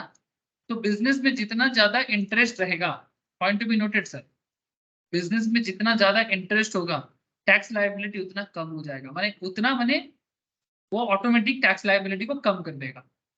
बहुत सिंपल एग्जांपल है सर, ये देखो आपके आंखों के सामने ही मैं आपको दिखाता हूँ। ये देखो 29,000 करोड़ आप 2023 में इनकम किया टाटा मोटर ने, 2022 में 13,000 करोड़ का इनकम किया। यहाँ पर इंटरेस्ट दिया था 10,225 करोड़ का, यहाँ पर इंटरेस्ट दिया है 10,584 करोड़ का। ठीक है, लेकिन सर ऑब्वियसली यहाँ अर्निंग ज्यादा है, तो उसमें से 10,584 करोड़ का इंटरेस्ट है। तो अगर इनकम सेम होता, पॉइंट बी नोटेड, मैं मान के चलता हूँ कि ये 29,000 करोड़ नहीं, इसे भी आप 13,000 करोड़ मान लो, 13,283। ठीक है, 13,283 ये भी है, ये भी है, मैं सेम मान के चल रहा हूँ। और आपका टैक्स अमाउंट, इंटरेस्ट अमाउंट जो है ये 10,225 है, ये 10,584, मैंने 300 करोड़ का एक्स्ट्रा इंटरेस्ट आप इस बार पे किए। तो सिंपल बात है सर, अगर आप ज्यादा इंटरेस्ट पे करोगे तो आपका टैक्स लायबिलिटी में बचत होगा कि नहीं होगा, क्योंकि आपका इनकम कम हो जाएगा। सेम इनकम रहेगी, अगर आपका इंटरेस्ट बढ़ जाता है तो आपका अर्निंग कम हो जाता है, और अर्निंग कम हो जाएगा तो ऑटोमेटिकली टैक्स लायबिलिटी में उसका इम्पैक्ट पड़ेगा। ये सर नो, बोलो सर, कोई डाउट है तो पूछो, फिर से समझा दूँ, बट मैं आपको डायरेक्टली टाटा मोटर्स के एग्जांपल से ही बता रहा हूँ। बुझते पारছিস সবাই? Yes, sir. मैंने बेसिकली बेसिकली बिजनेस में अगर लोन रहेगा और आप लोन का इंटरेस्ट भी पे करोगे तो ये आपके टैक्स लायबिलिटी में हेल्प करेगा। मैंने बेसिकली शील्ड जनरेट करेगा, टैक्स को कम करेगा। ये लोन रहने का या लोन का इंटरेस्ट पे करने का एक सुविधा भी बोल सकते हैं, it's a type of benefit also. लेकिन इसका मतलब ये नहीं कि आप जितना मर्जी लोन लो और उसका इंटरेस्ट पे करते रहो। ठीक है, you have to manage this things. ठीक है, ये फाइनेंशियल मैनेजमेंट जब कंप्लीट हो जाएगा ना आप लोगों का, तो एक्चुअली आप लोग ना किसी भी बिजनेस को अगर फील कर पाओगे तो आप उसको समझ पाओगे एकदम क्लियर कट। तो ये है कॉस्ट ऑफ कैपिटल का एक छोटा सा डेमो। तो ये जो 10.6% आया, ये 10.6 एक्चुअली क्या है? ये 10.6 एक्चुअली क्या है? ये 10.6 एक्चुअली कॉस्ट ऑफ कैपिटल है। समझ रहे हो? ये जो मैंने आपको 10.6 यहाँ पर कैलकुलेट कराया, ये क्या है? This is the cost of capital. यानी आप एक्चुअली, क्योंकि टैक्स में आपका बचत हुआ ना, इसलिए 12% आपका इंटरेस्ट नहीं पड़ा, वो 8.4 हो गया। तो अल्टीमेटली इफेक्टिव आपका कॉस्ट पड़ गया 5.6 डेब्ट में और 5% इक्विटी में। तो आपका टोटल कैपिटल कॉस्ट का, कैपिटल का कॉस्ट हो गया 10.6। माने मार्केट से आप जितना भी पैसा उठाओगे बदले में 10.6% इंटरेस्ट उनको पे करना है, चाहे वो कॉस्ट ऑफ इक्विटी हो चाहे कॉस्ट ऑफ इंटरेस्ट हो। तो बेसिकली दिस इज कॉल्ड केसी। ठीक है, दिस इज कॉल्ड केसी, जिसके अंदर के डी भी है, माने कॉस्ट ऑफ डेब्ट भी है, और जिसके अंदर कॉस्ट ऑफ इक्विटी भी है। और भी चीजें हो सकता है, प्रेफरेंस शेयर में भी there may be a term loan. ठीक है, there may be retain earning. मैं धीरे धीरे सब डिस्कस करूँ, but in simple I think ये मोर देन एनफ है अंडरस्टैंडिंग को स्टार्ट करने के। नाउ एक इंटरेस्टिंग पॉइंट, ये जो 10.6 आप लोगों ने अभी निकाला, ठीक है, तो चलो आप एक चीज लिख लो सर।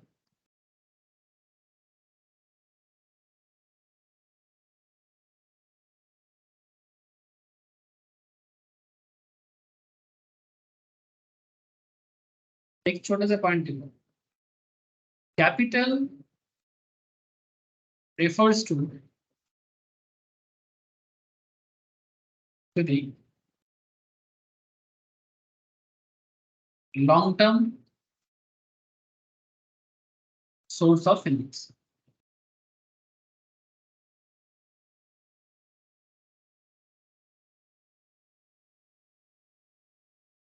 ठीक है, जैसे कि क्या क्या लॉन्ग टर्म सोर्स होते हैं, जैसे इक्विटी फंड होता है, जैसे तो मैं आपको थ्योरेटिकली थोड़ा समझा रहा था स्टार्टिंग में। There can be equity fund, there can be preference capital, there may be term loan business में, मैंने जो बैंक से लेते हैं या फाइनेंशियल इंस्टीट्यूशन से लेते हैं, या फिर उसमें बॉन्ड हो सकता है जो आपको मैं स्टार्टिंग में एनएससी के साइट में जाके शो कर रहा था। ठीक है, ये जो टर्म लोन हो गया, ये जो बॉन्ड हो गया, इसको डेब्ट कहते हैं, दिस इज डेब्ट। ओके, और ये जो इक्विटी फंड है, प्रेफरेंस फंड है, ये सब शेयर है। लेकिन ये जो प्रेफरेंस कैपिटल है, प्रेफरेंस शेयर कैपिटल, जो प्रेफरेंस शेयर कैपिटल है ना sir, preference share capital actually hybrid nature के हैं। कैसे नेचर के सर? हाइब्रिड नेचर के, as it possess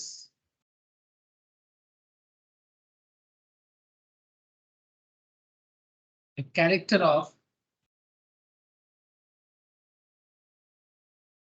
debt and equity,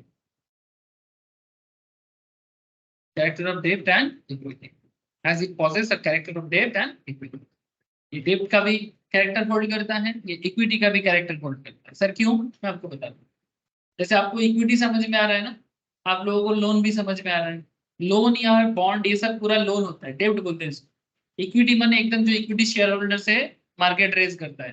जैसे आपको जो मैं स्टार्टिंग में समझा रहा था, है ना, ये जो टाटा टेक्नोलॉजी या फिर Gandhinagar oil, sorry Gandhar oil, IRDA, ठीक है, ये जो कंपनी आ रहा है, ये सब शेयर के लिए आ रहा है, इक्विटी शेयर के लिए आ रहा है।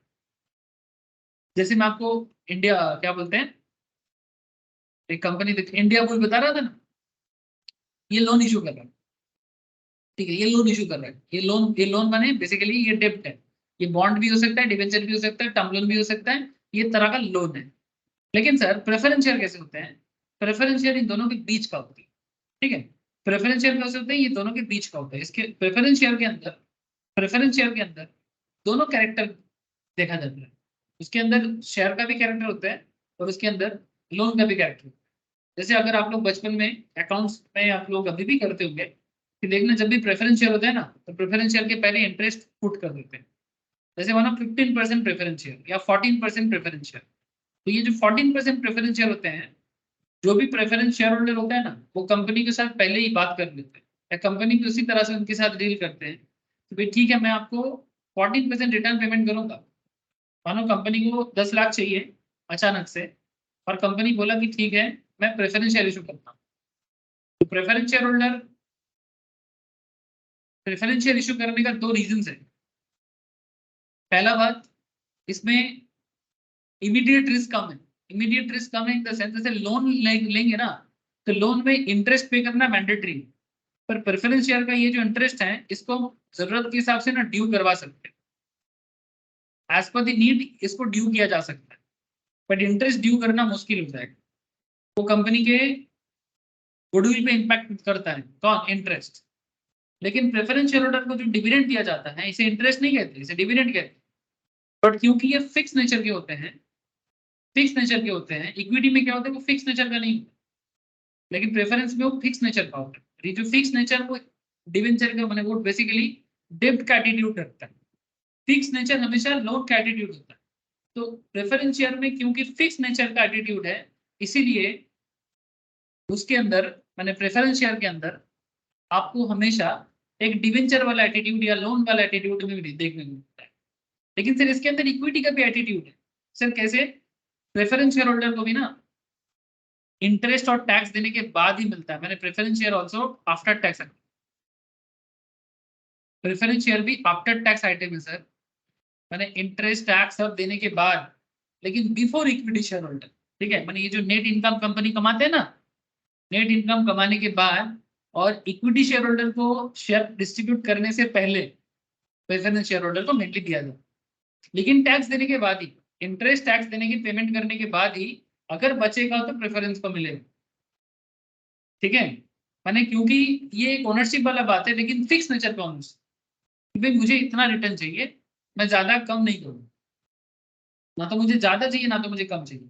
फिक्स, फिक्स नेचर इंटरेस्ट को दर्शाता है, इंटरेस्ट का नेचर के साथ कनेक्ट करता है। और क्योंकि आफ्टर टैक्स, टैक्स वगैरह देने के बाद प्रेफरेंस का हक बनता है, तो ये इक्विटी का नेचर के साथ मैच करता है। तो इसीलिए प्रेफरेंस शेयर होल्डर को हाइब्रिड नेचर कहा गया है। बुझते पारा गেল? टेल मी सर, हो जाए अच्छे समझ में आ रहे हैं? बोलो सर, ये हाइब्रिड क्यों है? क्योंकि as it possess the character of both डेब्ट एंड इक्विटी, बोथ डेब्ट and equity. Ravi, Neel, Radha, Sainan, clear ना sir?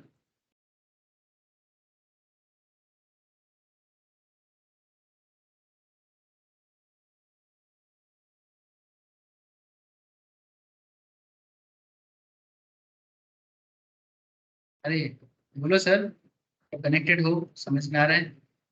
Yes sir, no? Yes, sir. Yes sir. Yes, sir. Now I get interesting. Sir ये जो 10.6% हम लोगों ने निकाला था, ठीक है सर, ये बहुत इंपॉर्टेंट। ये जो WACC, ये जो कैलकुलेशन हम लोग स्टार्टिंग में किए, इसको एनालिसिस कैसे करना है?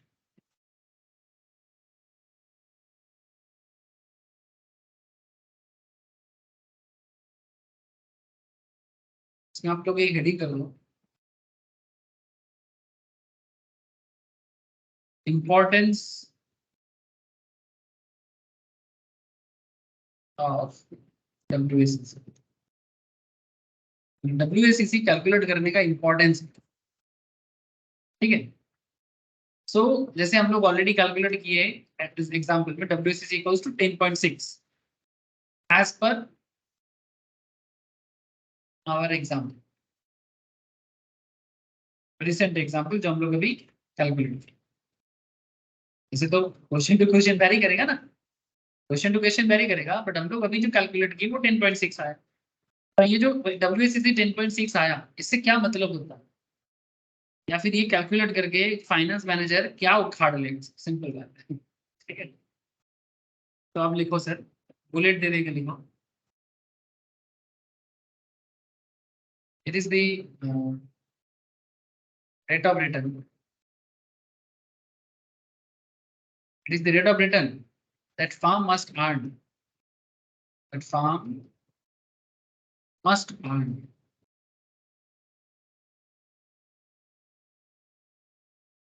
to maintain its market value. Maintain its market. समझ रहे हो? अगर बिजनेस मार्केट में अपना कॉस्ट ऑफ कैपिटल उठा नहीं पा रहे, तो कंपनी को शायद तो चलता रहे तो बंद करना पड़ सकता है। तो it is the rate of return that a firm must earn to maintain its market value. यानी अपने आप को मार्केट में बना के रखने के लिए कम से कम तो इतना कमा लो भाई। अगर इतना कमाने में भी मुश्किल हो जाता है ना, और एक आध बार ठीक है, पर अगर लगातार ऐसा चलता जाए तो शायद दुकान शट डाउन ना करना पड़े, क्योंकि घर से पैसा देके कितना दिन तक चलेगा, सेविंग्स के कितना दिन तक चलेगा? नॉट पॉसिबल ना। ऐसे रिसेंट कुछ बिजनेसेस हैं जो घर से चलाने का कोशिश तो कर रहे हैं, पर हो नहीं पा रहे। जैसे जेट एयरलाइंस, ठीक है, ये मार्केट में वापस आने के बारे में सोच रहा है, ये अभी तक कंप्लीटली ऑफ नहीं हुआ, पर जिस तरह का हालत है उससे शायद ऑफ हो जाए। कभी एक टाइम था सर, एक टाइम था, कभी इसका शेयर का दाम 1000 टका ऐसा दाम में चलता था, लेकिन 2019 के बाद इसका शेयर का दाम गिरते गिरते गिरते गिरते 15 टका में आ गया, ठीक है। और अभी क्योंकि वापस एक ऑपरेशन मोड आने का चांसेस है, कोई टेक ओवर कर सकता है ऐसा खबर आ रहा है, तो इसका शेयर में थोड़ा सा ग्रोथ देखने को मिला है, वो भी लास्ट कुछ महीने में, लास्ट कुछ महीने में थोड़ा सा इसका ग्रोथ देखने को मिला है।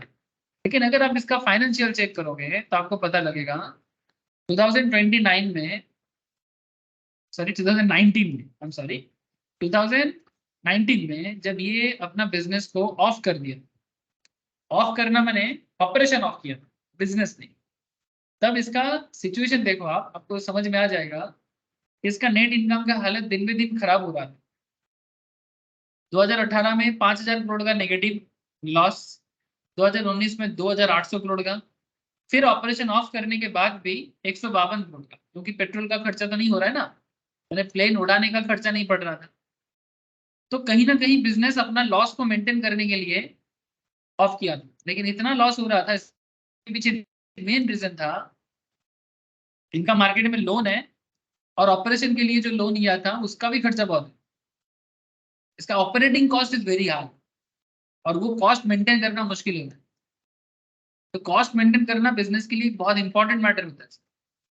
जब उसको मेंटेन नहीं कर पाएंगे, मैंने जितना मेरा एटलीस्ट मेरा कॉस्टिंग है, लोन का कॉस्टिंग, ठीक है, मार्केट से पैसा रेज करने का खर्चा, अगर इतना उठाने में बिजनेस मुश्किल में आ जाता है ना, तो फिर वो अपने आप को चला नहीं पाएगा। जैसे जेट एयरवेज अभी मार्केट में दिखेगा नहीं आपको, 2019 में लास्ट फ्लाइट अमृतसर से मुंबई चला था, मुझे जितना याद आ रहा है, क्योंकि उस टाइम पे भी मैंने सिमिलर डिस्कशन किया था, ठीक है। तो आई होप यू अंडरस्टैंड।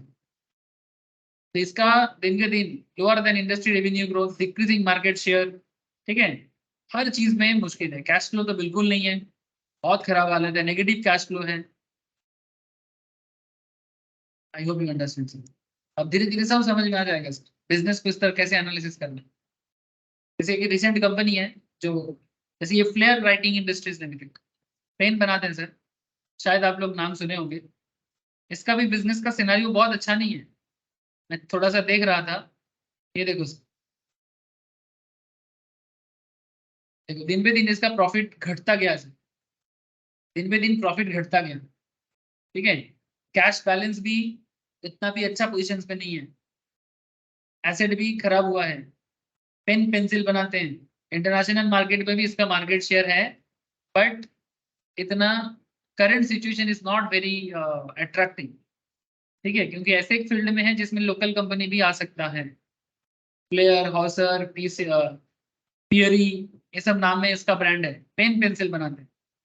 एक जमाने में अच्छा मार्केट था, बट अभी उतना अच्छा मार्केट अभी भी है, पर कॉम्पिटिटर बहुत हो गया, कॉम्पिटिटर बहुत हो गया, इसको भी बहुत पैसा चाहिए, 500 करोड़ चाहिए इसको, उसके लिए आ रहा है इसको, ठीक है। अब आगे देखो क्या होता है, 45 साल से बिजनेस में, but current scenario is not very attractive. तो my point is very simple कि अगर आपको मार्केट में रहना है तो एटलीस्ट अपना कॉस्ट जो है उसको तो उठाइए, नहीं तो मुश्किल है। It is the rate of return that the firm must earn to maintain its market value.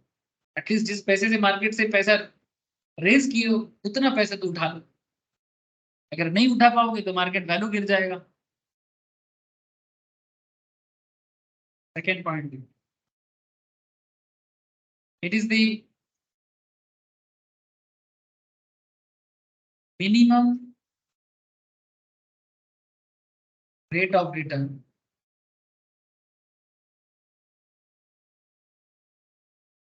required by the long term source of finance,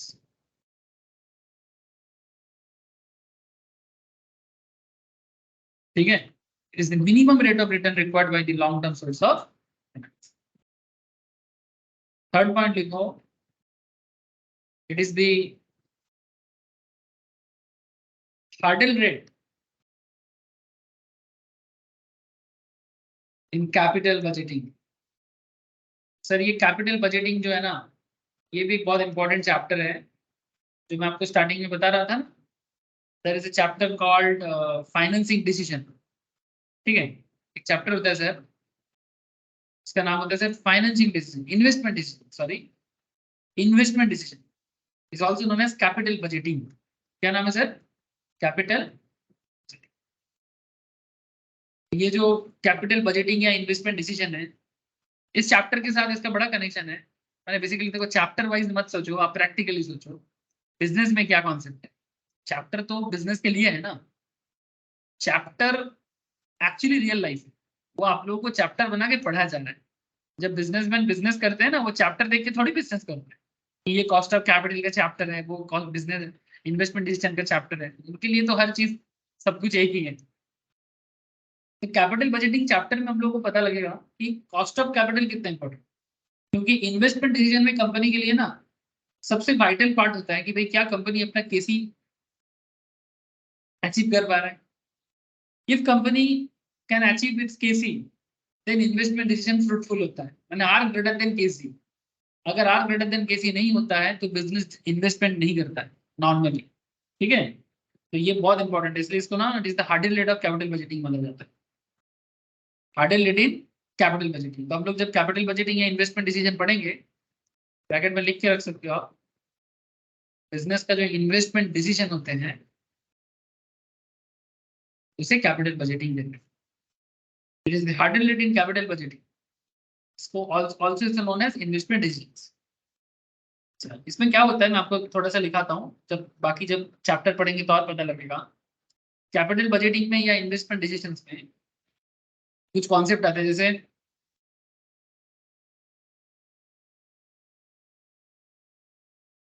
this speaks that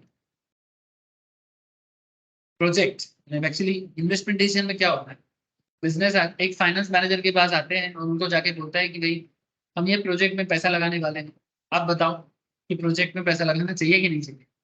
तब आपको कॉस्ट ऑफ कैपिटल भी चेक करना है, investment decision करके return भी check करना है कि कितना प्रोबेबल रिटर्न ये बिजनेस दे सकता है।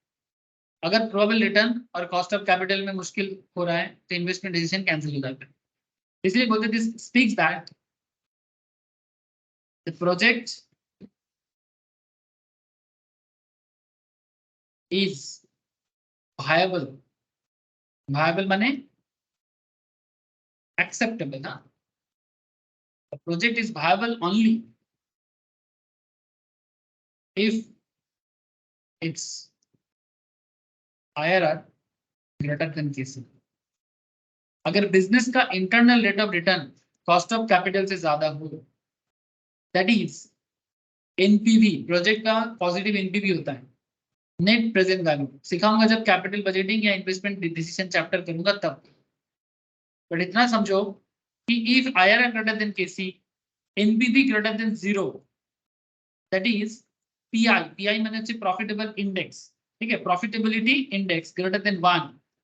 ये सारा टॉपिक एक्चुअली इन्वेस्टमेंट डिसीजन का टॉपिक है, तो उस टाइम पे हम लोग इसको पढ़ेंगे। फिलहाल इतना जानो कि इन्वेस्टमेंट डिसीजन के टाइम पे एनपीवी 0 से ज्यादा होना चाहिए, IRR केसी से ज्यादा होना चाहिए, प्रॉफिटेबिलिटी इंडेक्स 1 से ज्यादा होना चाहिए। ये सब क्राइटेरिया है, selection criteria. If all these things properly होता है तो जाके बिजनेस इन्वेस्टमेंट के लिए डिसीजन लेता है कि भाई हाँ इस प्रोजेक्ट में हमें पैसा लगाना चाहिए या फिर हम लोग प्रोजेक्ट को कैंसिल करेंगे, यानी बेसिकली पैसा नहीं लगाएंगे।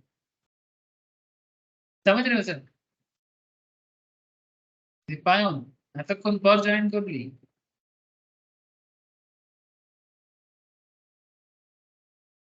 অলমোস্ট শেষই হয়ে গেল, পরে রেকর্ডিংটা নিয়ে নিস আজকে, ঠিক আছে? দীপায়ন আওয়াজ আসছে? খুব ইম্পর্টেন্ট চ্যাপ্টার করাচ্ছি, কস্ট অফ ক্যাপিটাল বলে ফিনান্সিয়ালে, একটু প্লিজ দেখে নিবি পরে, ঠিক আছে? এখন 10-15 মিনিট করা কর। Only if IRR greater than KC, that is NPV greater than 0, that is PI greater than 1। ठीक है, तो अगर ये सारा चीज होता है, क्योंकि केसी अगर रिटर्न से ज्यादा है तो ये ऑटोमेटिक होगा, और अगर केसी रिटर्न से कम है तो फिर ये नहीं होगा, तो प्रोजेक्ट को कैंसिल करना पड़ेगा। बाकी चर्चा इन्वेस्टमेंट डिसीजन में इसके ऊपर कर सकते, लेकिन फिलहाल आपको कॉस्ट ऑफ कैपिटल में और आगे चलना है।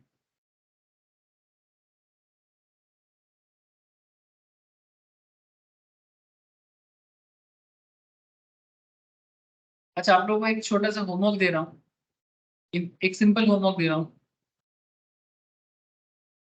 लिख लो तो। कैलकुलेट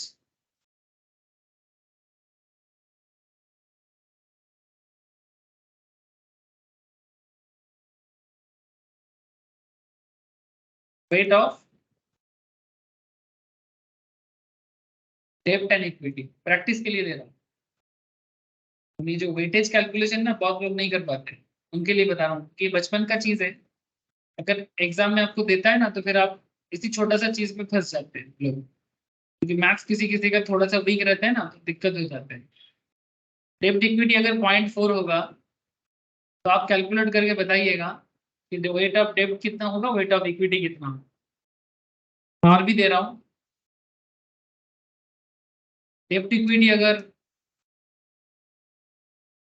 2 होगा तो वेट ऑफ डेब्ट कितना होगा।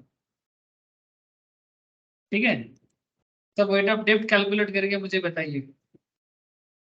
डेब्ट इक्विटी अगर 0.5 होगा तो वेट ऑफ डेब्ट कितना होगा।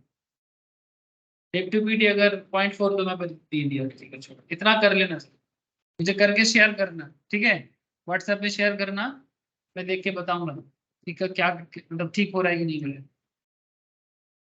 अच्छा चलो हेडिंग करो, एक बहुत इंटरेस्टिंग चीज करने जा रहे हैं। ये जो मैं आप लोगों को स्टार्टिंग में दिखा रहा था ना, एनएससी के साइट पे जाके कंपनी बॉन्ड इशू करता है, ये जो कूपन रेट में बॉन्ड इशू करता है ना, अभी आपको मैं ये चीज सिखाने जा रहा हूँ ना, आप लोग खुद भी कर लोगे आगे आगे कि सर ये जो सोर्स ऑफ फाइनेंस में बॉन्ड का कॉस्ट कैसे मेंटेन करता है, और उसके ऊपर कंपनी को रिटर्न कैसे कैलकुलेट करना होता है, और इन्वेस्टर को इन्वेस्टर के एंगल भी बताऊंगा, दोनों दोनों एंगल बताऊंगा, investors point of view as well as companies point of view. तो बी केयरफुल, अच्छे से सुनो, बहुत काम का चीज है।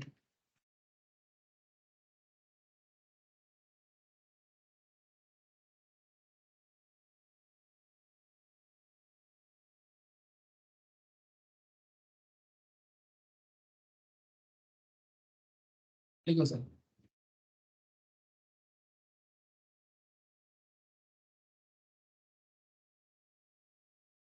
computing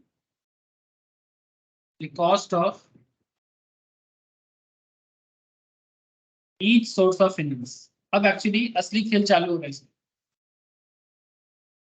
each source of finance।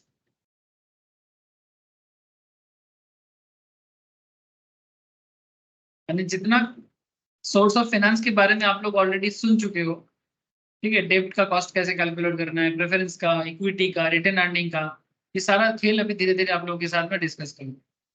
तो पहले मेनली डेब्ट के साथ ही बात करूंगा, फिर धीरे धीरे इक्विटी, प्रेफरेंस, रिटर्न अर्निंग आस्ते आस्ते करूंगा। Stage 1 valuation and yield calculation. ये जो यहाँ पर था ना यील्डिंग, ये देखो यहाँ पर यील्डिंग दिखा रहा, देख रहे हैं सर कितना यील्ड दे रहा है, यानी किसी पर्टिकुलर फंड का उत्पादन क्षमता, ठीक है, ऐसे यील्डिंग बोलते हैं। 11.08% यील्डिंग आया था, तो इसी तरह का यील्डिंग हम लोग भी कैलकुलेट करना सीखेंगे। तो valuation and yield calculation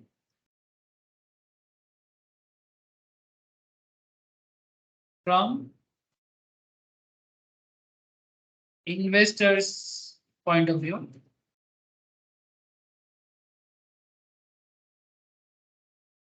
and stage 2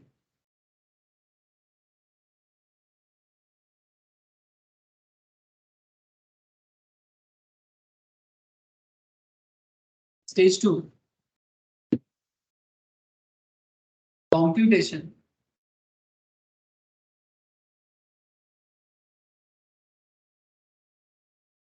of cost of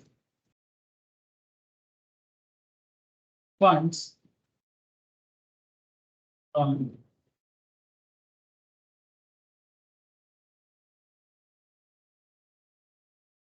company's point of view, ठीक है, computation of cost of funds from company's point of view, ठीक है। अब आगे देखो सर, अच्छा ये जो मैं बार बार बॉन्ड बॉन्ड कर रहा हूँ, आप बॉन्ड या डिबेंचर को इंटरचेंजेबली सोच सकते हो, ठीक है, कंपनी बॉन्ड इशू करे या डिबेंचर इशू करे, फाइनेंशियल एंगल से दोनों ऑलमोस्ट सेम है, लीगल कॉन्सेप्ट में थोड़ा डिफरेंस इज देयर, जो आपको मैं कंपनी लॉ क्लास में ऑलरेडी मैं डिस्कस किया रिसेंट प्रेजेंटली। अगर आप लोगों में से कोई वो क्लास नहीं किया तो प्लीज वो वाला क्लास मेरे से ले सकते हो। बॉन्ड और डिवेंचर में क्या फर्क होता है एज पर लॉ हम लोग वहां पर डिस्कस किए। तो जैसे मैं आपको बोला कि यहाँ पर मैं स्टेज 1 डिस्कस करूंगा, that is investors point of view.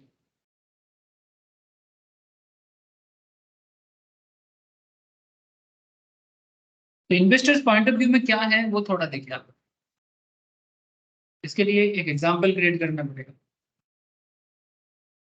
Example और कुछ भी नहीं, जैसे यार रियल लाइफ में आप लोग देख पा रहे हो ना, जैसे ये बॉन्ड इशू कर रहे हैं नेशनल हाई अथॉरिटी, हडको, रिलाय electric corporation limited, rural electricity सब corporation limited, NHIT, TCS finance, NABARD, ठीक है, और भी है बहुत सारे कंपनी। ये ठीक जिस तरह से ये कैलकुलेशन करता है, मैंने मैं आपको बस ये कहना चाहता हूँ कि जब कोई कंपनी मार्केट में बॉन्ड इशू करता है तो आपको अगर ये बॉन्ड लेना है कि नहीं लेना है, इसका डिसीजन डिपेंड करता है ना सर। मैं वही चीज सिखाया जा रहा हूँ, मैं वही चीज अभी आपको सिखाने जा रहा हूँ कि आप बॉन्ड में इन्वेस्ट करोगे कि नहीं करोगे, ठीक है। इसका डिसीजन कैसे लेना चाहिए एक इन्वेस्टर होने के नाते। अच्छा, बॉन्ड में इन्वेस्टमेंट सिर्फ डायरेक्टली भी हो सकता है, आप डायरेक्टली भी कर सकते हो। और अगर आपको डायरेक्ट समझ में नहीं आता तो देयर आर लॉट्स ऑफ डेब्ट बेस्ड म्यूचुअल फंड्स, ठीक है। मार्केट में बहुत सारे डेब्ट म्यूचुअल फंड्स होते हैं, अगर आप गूगल भी करोगे तो आपको दिखेगा डेब्ट म्यूचुअल फंड।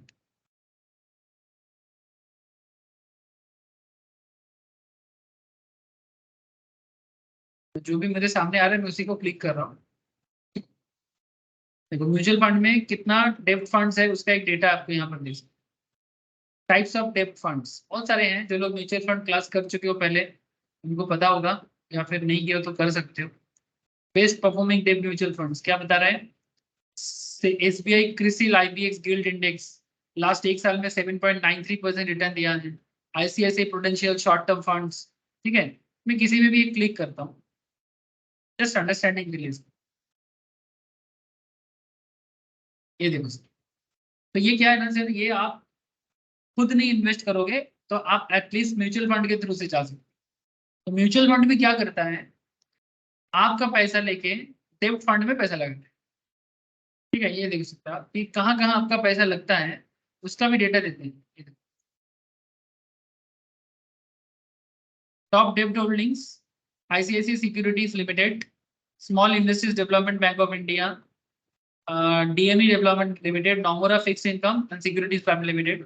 ये देखो एलोकेशन बाय क्रेडिट क्वालिटी, माने AAA में कितना है, AA में कितना है, A1+ में कितना है, गवर्नमेंट ऑफ इंडिया के सिक्योरिटीज में कितना है, नॉन कन्वर्टेबल डिवेंचर्स में कितना है, डिवेंचर्स में कितना है, इंटरेस्ट रेट स्वैप में कितना है, ठीक है।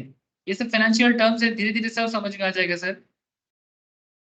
और ये लास्ट कुछ सालों में रिटर्न कितना दिया है उसका भी डेटा आपको दे रहा था, एज वेल एज ये रिस्की बहुत नहीं, ये मॉडरेट रिस्क कैटेगरी में आता है सर। ये तो म्यूचुअल फंड के अंदर बता रहा हूँ, लेकिन मैं आपको बस इतना कहना चाहता हूँ कि ये जो रेटिंग बता रहा है, ये जो AA1+, AA+, ये चीज आपको यहाँ पर भी दिखेगी। अगर आप सिर्फ बॉन्ड मार्केट में जाओगे तो ये देखो क्रेडिट रेटिंग है AA, AAA, CRISIL AAA, AAA, ठीक है, INDA, क्रिसिल A। तो ये जो रेटिंग है ना, ये बॉन्ड का रेटिंग है। इसमें क्या होता है, कंपनी का क्रेडिट वर्दीनेस बताया जाता है। माने अगर कंपनी आपसे लोन ले रहा है ना, तो कंपनी आपको रीपे कर पाएगा, इसका कितना हाई क्वालिटी है। जितना रेटिंग हाई होगा रीपे करने का क्वालिटी उतना हाई होगा।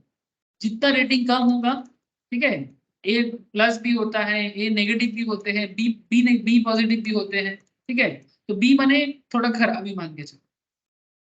तो ये डिपेंड करता है कि क्वालिटी पे, credit worthiness of the company, कि वो आपसे लोन तो ले रहा है तो क्या वो रिपे कर सकता है, उसका क्रेडिट वर्दीनेस कितना है, वो कंपनी का फाइनेंशियल स्ट्रक्चर देखे कंपनी कर सकता है। और कौन करता है, क्रेडिट रेटिंग कंपनी है, फाइनेंशियल एनालिसिस कंपनी, जैसे कि CRISIL, CARE, Fitch, there are lots of company. तो मेन जैसे कि INDA, CRISIL, Fitch, CARE, there are certain company जो पॉपुलर है इस फील्ड में। अगर आप लोग अपना फाइनेंशियल नॉलेज डेवलप करते जाओगे, ठीक है, चांसेस इज वेरी हाई कि कभी एक दिन ऐसा आएगा, ठीक है, कि आप लोग ऐसे कंपनी के लिए काम भी कर सकते, ठीक है। मजाक नहीं कर रहे सर, जिंदगी में कुछ भी संभव है, एवरीथिंग इज पॉसिबल, ठीक है। बस क्या है ना, अपना काम करते जाना है। फल की आशा ज्यादा करोगे, ठीक है, तो मुश्किल हो जाएगा। फल का आशा करना चाहिए, पर मेहनत के साथ।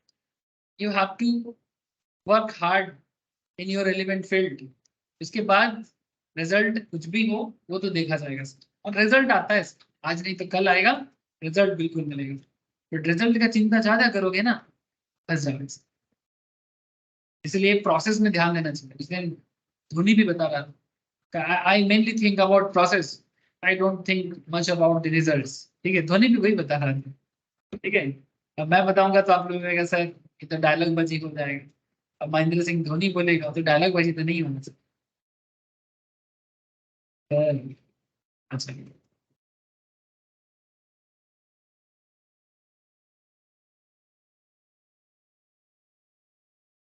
we are responsible for plain vanilla. ये एक फाइनेंशियल टर्म है सर, वैनिला आइसक्रीम नहीं। वैनिला टर्म यूज किया जाता है जब किसी चीज का सिंपल फॉर्मेशन को समझा जाता है, तो उसे वैनिला कहा जाता है इन अमेरिकन वर्ल्ड। और क्योंकि ये सब फाइनेंशियल टर्म अमेरिकन वर्ल्ड से हम लोग बहुत ज्यादा एक्सपर्ट, क्या बोलते हैं, रिसेंट फील्ड में इंस्पायर हुए हैं, तो वो टर्म हम लोग भी यूज करते हैं, और वर्ल्ड वाइड ये सब बहुत चर्चा होता है। We are responsible for plain vanilla bond only. That is bonds with a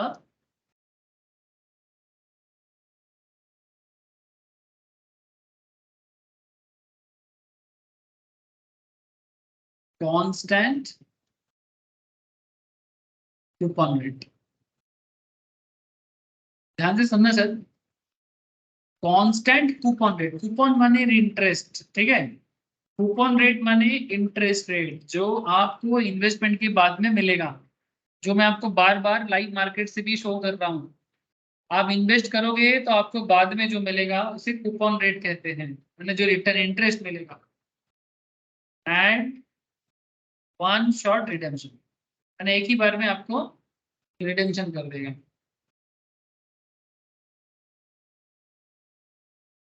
तो ऐसा एक बॉन्ड के वैल्यूएशंस के बारे में बात करेंगे। सर लिख लिया आप लोगों ने? मुझे इतना बताओ तो, सनम यहाँ तक हो गया? था नील, प्लीज बोलो sir.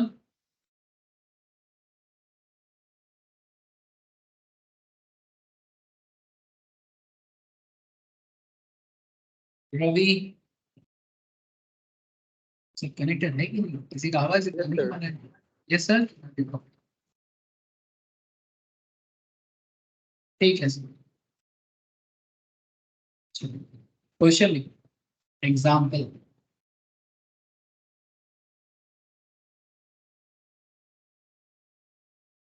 Consider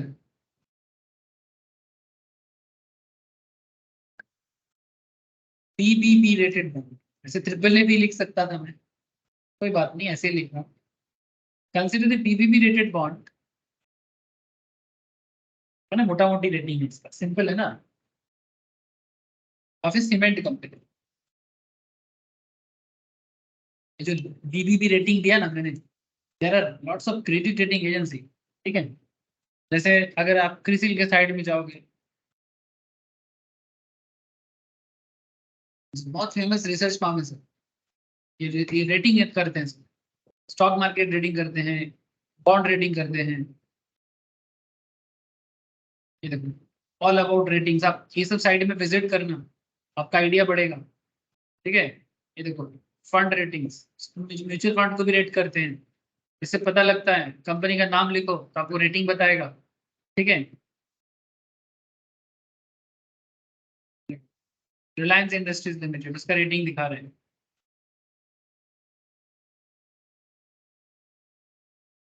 click here to view SEBI industry classification structure, instrument category short term, CRISIL A+, A1+, ठीक है। ये देखो, structured finance, CRISIL triple A rating भी इनको मिला है, ठीक है। So there are lots of criteria, just मैं आपको एक रैंडमली दिखा रहा हूँ कि आपको बॉन्ड का रेटिंग लेना है, आपको शेयर का रेटिंग लेना है, आपको फंड का रेटिंग लेना है, हर चीज आपको मिल सकती है।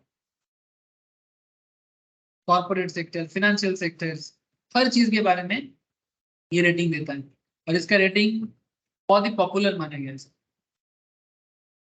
पढ़ना, ये सब चीज पढ़ना प्लीज, मजाक नहीं कर रहा हूँ, क्योंकि जो मैं आपको पढ़ा रहा हूँ उसी का चीज है। ये देखो, CRISIL rating offers wide palette of corporate sector instrument, bank loan ratings, bank loan डेब्ट instruments, NCD non convertible debentures, ठीक है, commercial papers, short term NCDs, fixed deposits, हर चीज में रेटिंग देते हैं। जैसे मार्केट में कुछ प्राइवेट डिपॉजिट कंपनीज हैं, आप बैंक में पैसा रखने जाओगे तो आपको नॉर्मली 7-7.5% मैक्सिमम मिल सकता है, पर कुछ प्राइवेट प्लेयर है वो एफडी दे रहा है।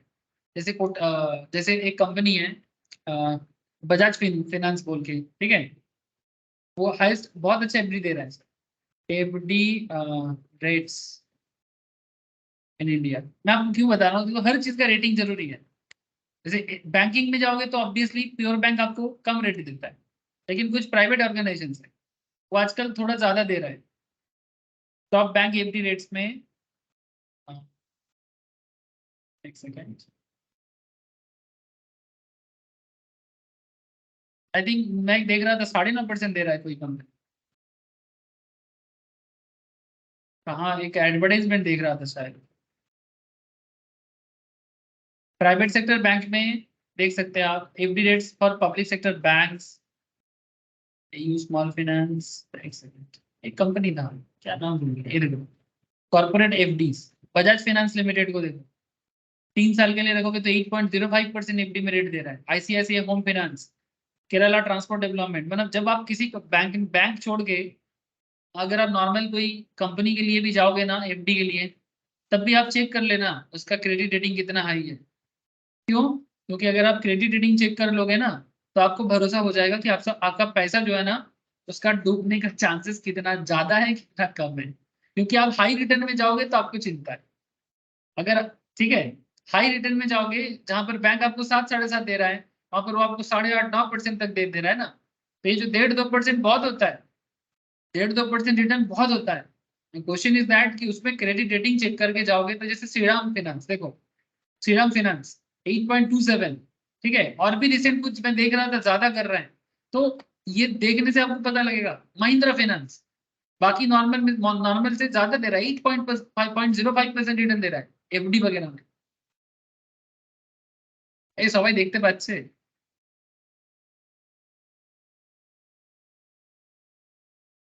ये रेटिंग कितना इंपॉर्टेंट है। तो इसी तरह से ये सब रेटिंग आपको बहुत जरूरी हो जाता है। तो consider the BBB rated bond of A cement company, ये तो मेरा एग्जांपल है फॉर स्टडी पर्पस, ठीक है, बस सेम कॉन्सेप्ट यूज करना रियल लाइफ में काम करना।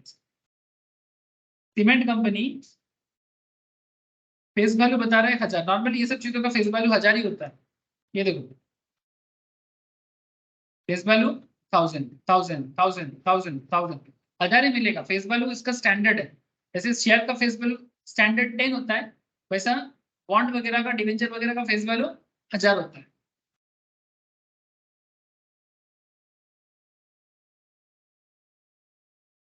कूपन रेट माने इंटरेस्ट, कूपन रेट माने प्रैक्टिकली भी देखते रहो। ये देखो, कूपन रेट माने इंटरेस्ट, रिटर्न कितना मिलेगा, ठीक है, 9.60, 8.88, 8.30, 8.65, इस तरह 7.64, डिफरेंट ऑर्गेनाइजेशन डिफरेंट रेटिंग बनती है। इसका रेटिंग कम है वो ज्यादा रेटिंग देता है, ठीक है, जिसका रेटिंग कम है, देखो ये आईसीआर है, ए रेटिंग दिया है, इसका रिटर्न देखो 8.88, बट देखो अगर आप डबल ए रेटिंग में जाओगे 8.65, अगर आप डबल ए प्लस या ट्रिपल ए में जाओगे, ठीक है, और सरकारी है तो आपको कम मिलेगा। रेटिंग लो होगा रिटर्न हाई होगा, रेटिंग हाई होगा रिटर्न लो होगा, नॉर्मली। नॉर्मली थोड़ा बहुत एक्सेप्शन तो हो ही सकता है। कूपन रेट 12% मान के चलता हूँ। मैच्योरिटी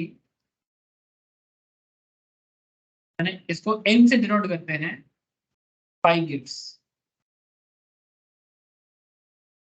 और यील्डिंग कैपेसिटी भी एक दे दिया सर।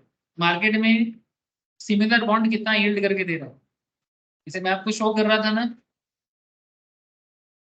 कहाँ दे रहा था, ये देखो, ये जो पर्टिकुलर बॉन्ड है जो मैं आपको शो किया था स्टार्टिंग में, ये इंडिया बुल हाउसिंग का बॉन्ड 11.08 यील्ड दे रहा है। Similar kind of bond market से 10.19 यील्डिंग दे रहा है, कोई 5.16 यील्डिंग दे रहा है।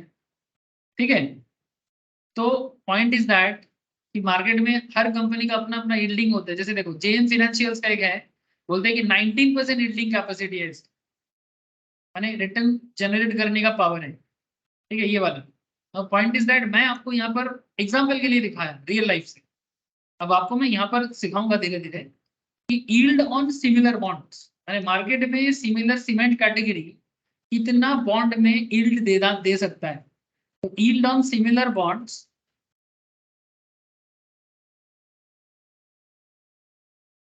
available in the market equals to 14%। Sir और क्या बोला, बॉन्ड का market price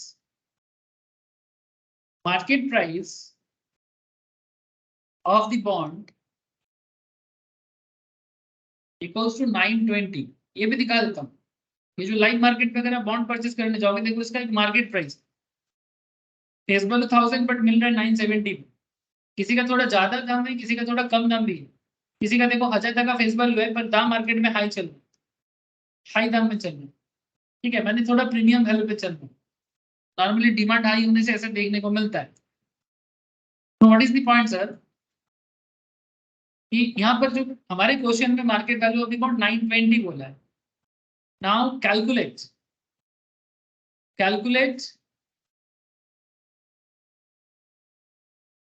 the intrinsic value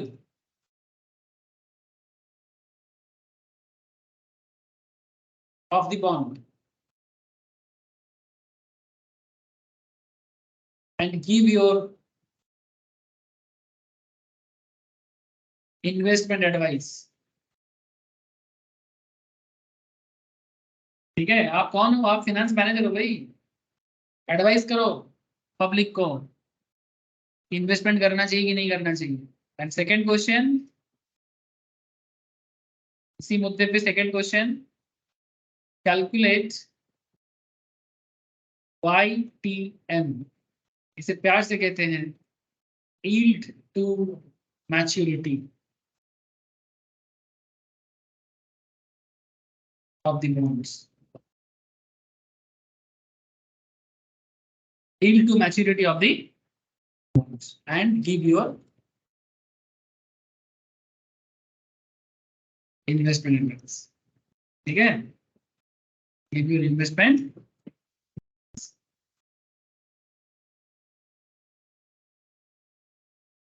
sir ये तो क्वेश्चन हुआ, हाँ सर ये क्वेश्चन, अब ये कैलकुलेट करना है। अच्छा आप लोग घर से ट्राई कर सकते हो, जो लोग टाइम वैल्यू ऑफ मनी अच्छे से किए हो उनको मैं बोलूंगा कि मस्ट ट्राई, क्योंकि ये पूरा क्वेश्चन का answer time value of money के थ्रू से ही हो। तो ट्राई करना कि ये खरीदना चाहिए नहीं खरीदना चाहिए, जिनको आता होगा वो ट्राई करके मेरे को शेयर करना आंसर। ठीक है, और जो नहीं कर सकते कोई बात नहीं, नेक्स्ट क्लास में चर्चा करेंगे। बट उससे पहले सबको बस यही बोलूंगा जिसका भी टाइम वैल्यू ऑफ मनी नहीं हुआ है, ठीक है, स्पेशली मेरा फाइनेंस के थ्रू से जो है, ऐसे मैम के पास जो लोग फाउंडेशन में किए हो वो भी सेम कॉन्सेप्ट है, पर फिर भी मेरा जो क्लासेस है उसमें थोड़ा फाइनेंशियल रिलेटेड मैटर में बात थोड़ा ज्यादा होता है। आप लोग प्लीज, कैलकुलेशन में आपको दिक्कत नहीं होगा बट एटलीस्ट कॉन्सेप्ट वाइज आप लोग मेरा टाइम वैल्यू ऑफ मनी का क्लास एक बार सुन लेना, मैं आपको शेयर करूँ। ठीक है, सभी को मैं शेयर कर दूंगा, मस्ट रिवाइज, बार बार बोल रहा हूँ, क्योंकि अगर आपको कॉस्ट ऑफ कैपिटल में, कैपिटल बजटिंग में ग्रिप बनाना है तो टाइम वैल्यू ऑफ मनी का कैलकुलेशन टेक्निक बहुत काम का है। सो इस वीक के अंदर टीवीएम पूरा कंप्लीट करके रखना, 2 4 5 जितना भी क्लासेस होगा, ताकि नेक्स्ट क्लास ऑनवर्ड्स आपके कैलकुलेशन फटाफट हो। ओके, स्पेशली मैं सनन को बोलूंगा, दीपायन को, नील को, रवि को स्पेशली। चौथा आई थिंक चौथा कर सकता है क्योंकि चौथा को पता है, क्योंकि चौथा स्टॉक मार्केट क्लास में भी किए हैं ये सब चीज और फाइनेंस में। ओके सर, तो फिर आज का क्लास इतना ही है, सॉल्व नेक्स्ट क्लास में होगा, but in the mean time please एक बार आप लोग टीबीएम कर लो, मेरे से कलेक्ट कर लेना सर, टीबीएम का सारा क्लास कर ली, ठीक है। आज इतना ही है sir, good night to all of you. Thank you, sir. Thank you sir, bye sir. রাখছি স্যার। Okay sir, bye.